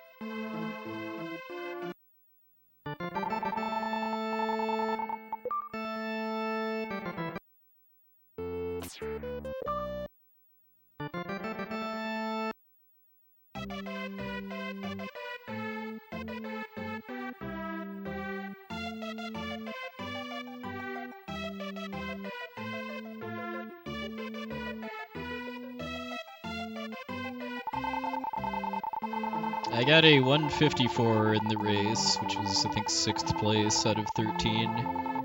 That's what I was expecting. That was 7 minutes faster than my time in last year's race, I think.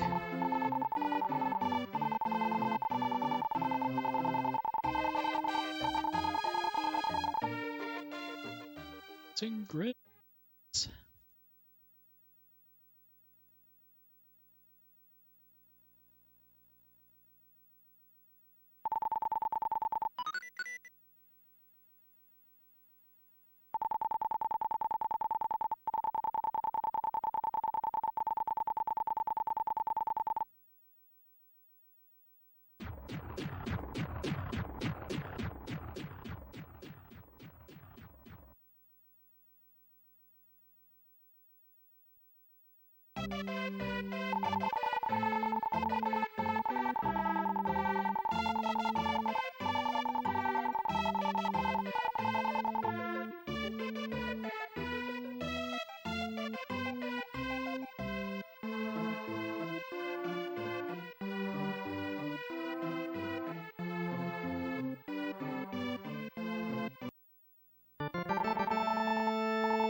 This is the most efficient way to grind in the game, and I have to be level 24 level final boss.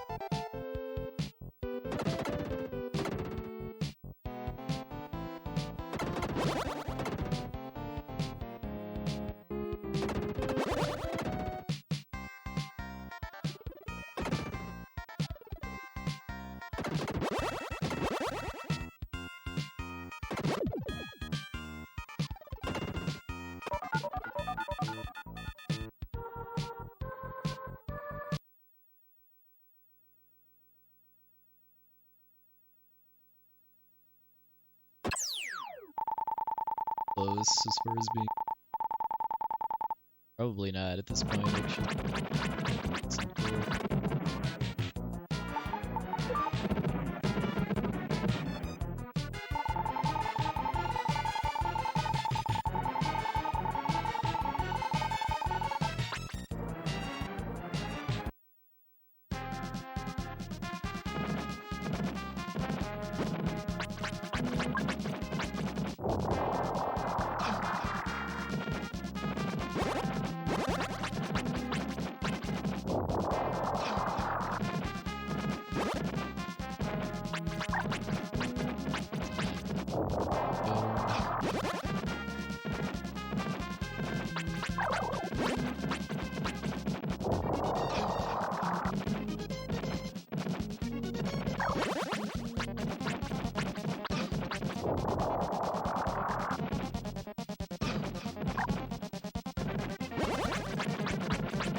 Right, nice. Some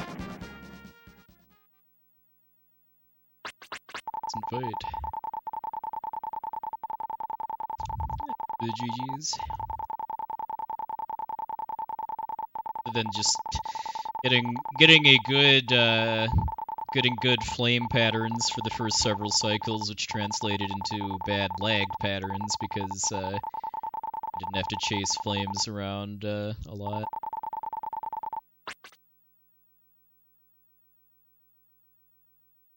Yeah, I wasn't really expecting to sub 150 in the first run of the night. But, there we go. Yeah! Even with 9 dives, that still would have been a gold Magrid castle if I hadn't died. Because that... it was... I mean, I died on the first floor of the left tower, so... It's probably like 30 to 40 seconds, maybe. To walk back.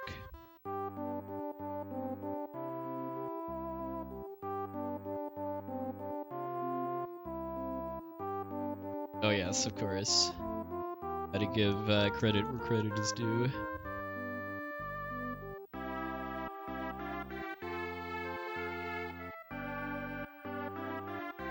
This is a PB, we'll watch the ending and then go again. I have the things of all my PBs.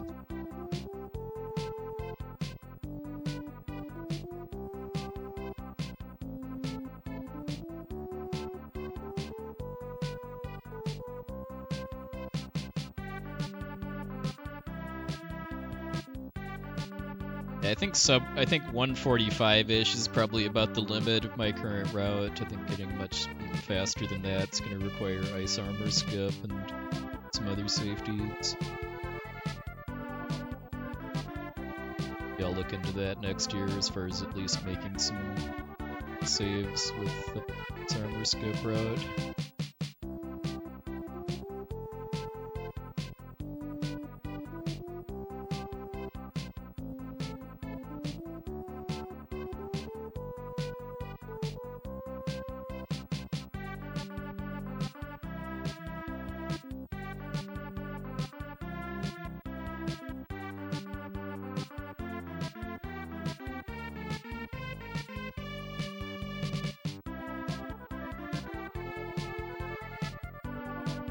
Got a good Amarak recording too, so it's really good.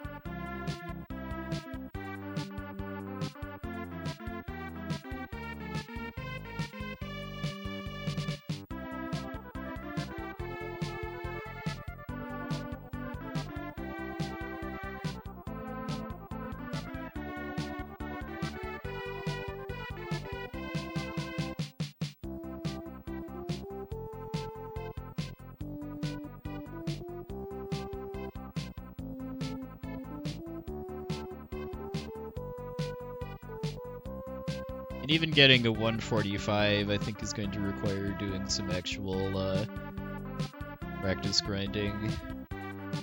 I've yet to actually get any motivation to do with this game.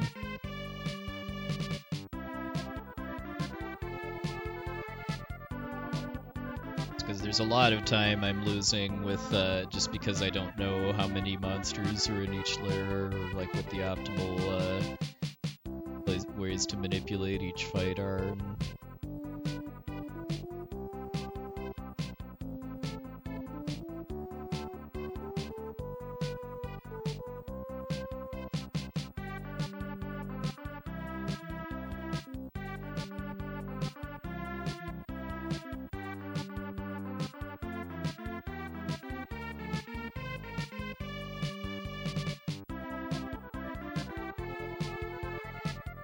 I've gotten 0 dives a couple times. I mean, it's just requires winning 2 coin tosses in a row, because it's, I believe, 50-50 each cycle, whether it's a dive or a fireball.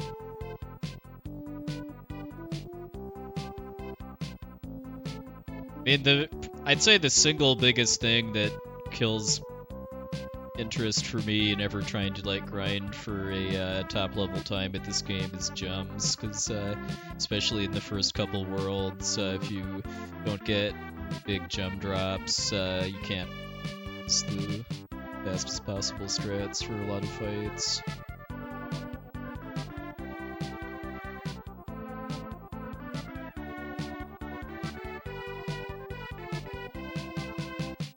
Oh, yeah, I'm sure. With Ice Armor Skip, I'm sure sub 145 is pretty free, regardless of gems and Storm Eagle and World 2 Lizard. Because, I mean, how much? Because it's, what, 2 minutes or so for getting the Ice Armor? Maybe closer to 3? I mean, the 2 extra layers and extra movement and cutscenes.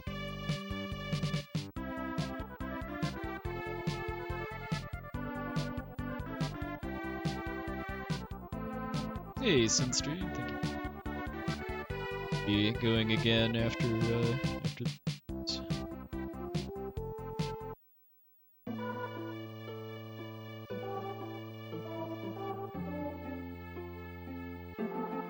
I kind of like to compare the Ice Armor to the Sanctuary Heart and Link to the Past, where it's something that makes a really big difference. You need the safety, but when you're good enough to just not to do optimal movement and combat and stuff in Leo's basement, you just don't need it anymore. Well, it's not the same as far as time cost, but as far as like what it means for the route.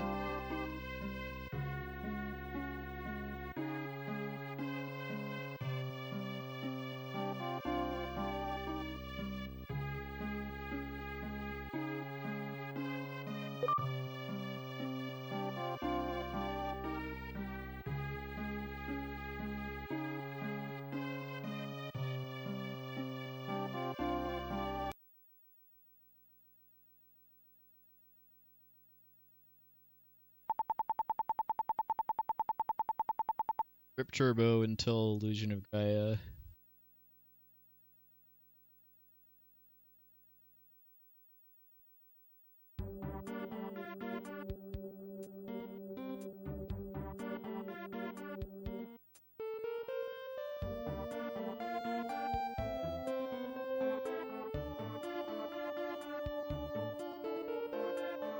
Yeah, I mean, if you're good enough at Link to the Past that like the 3 or 4 seconds that getting that heart costs actually matters, then you should be good enough to not need it to begin with, as far as not like taking a lot of damage in the second half of the Light World.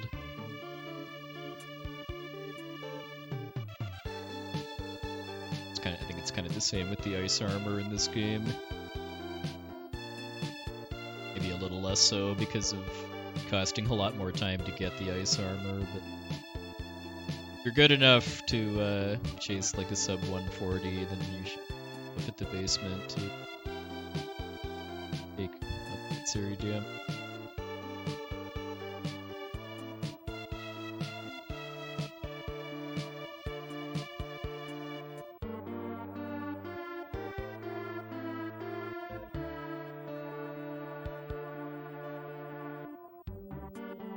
Had a girl once. Her name was something like Lisa.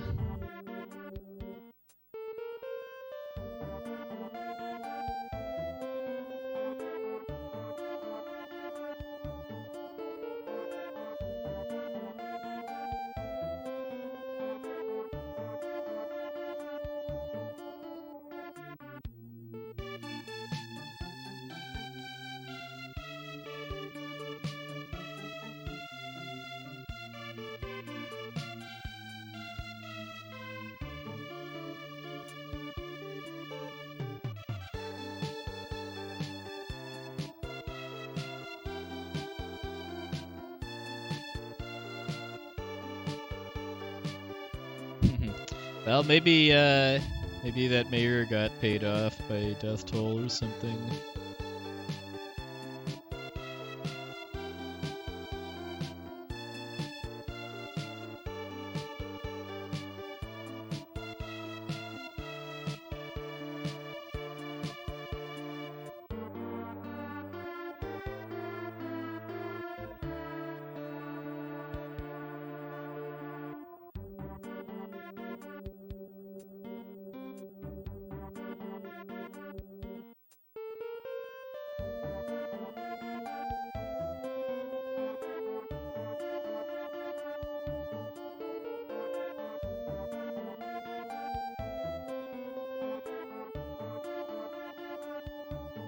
Well, I mean, Grass Valley is also the stingiest world for gems because it's the first, and the drop rate for gems goes up as progress. So times are tough.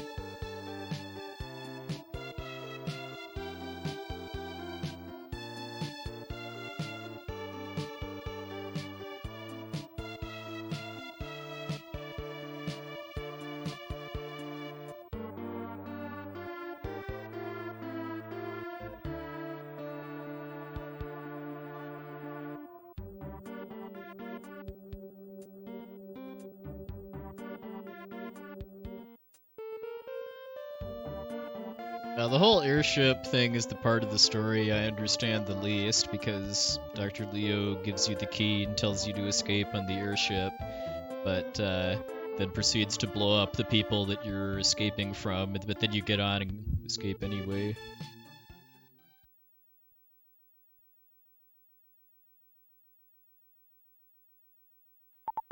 You're afraid of Lisa and want to hightail it out of there.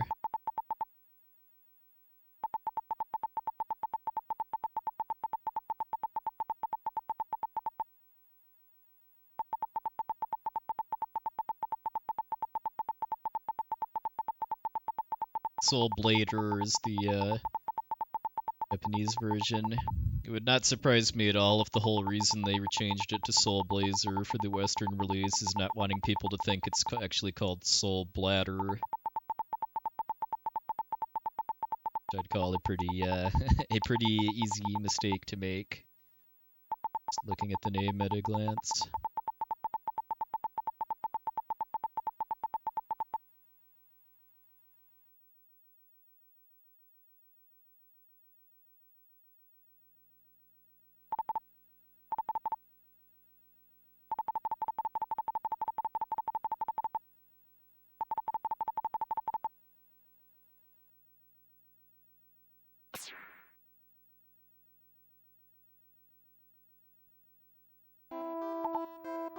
Yep. Want to buy Excited Lisa Tech Speed for the whole rest of the game, by the way. Get 20k Soul Blaze it, the final boss. This time.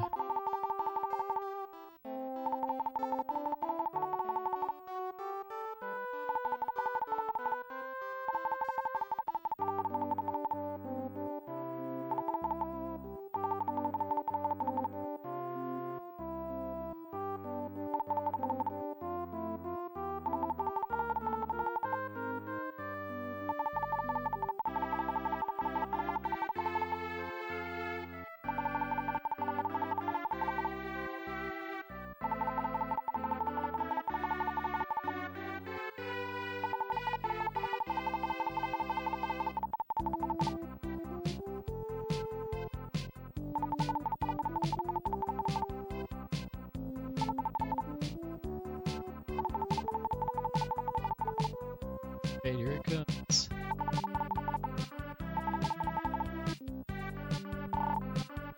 Eat.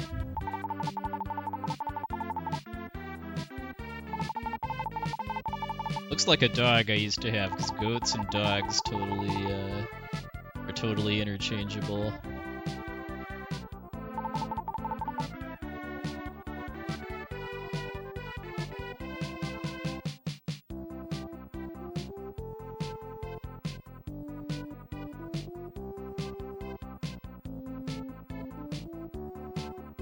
So with these splits, with my current route, I would say Worlds 4 and 6 are probably where I have the most time to save.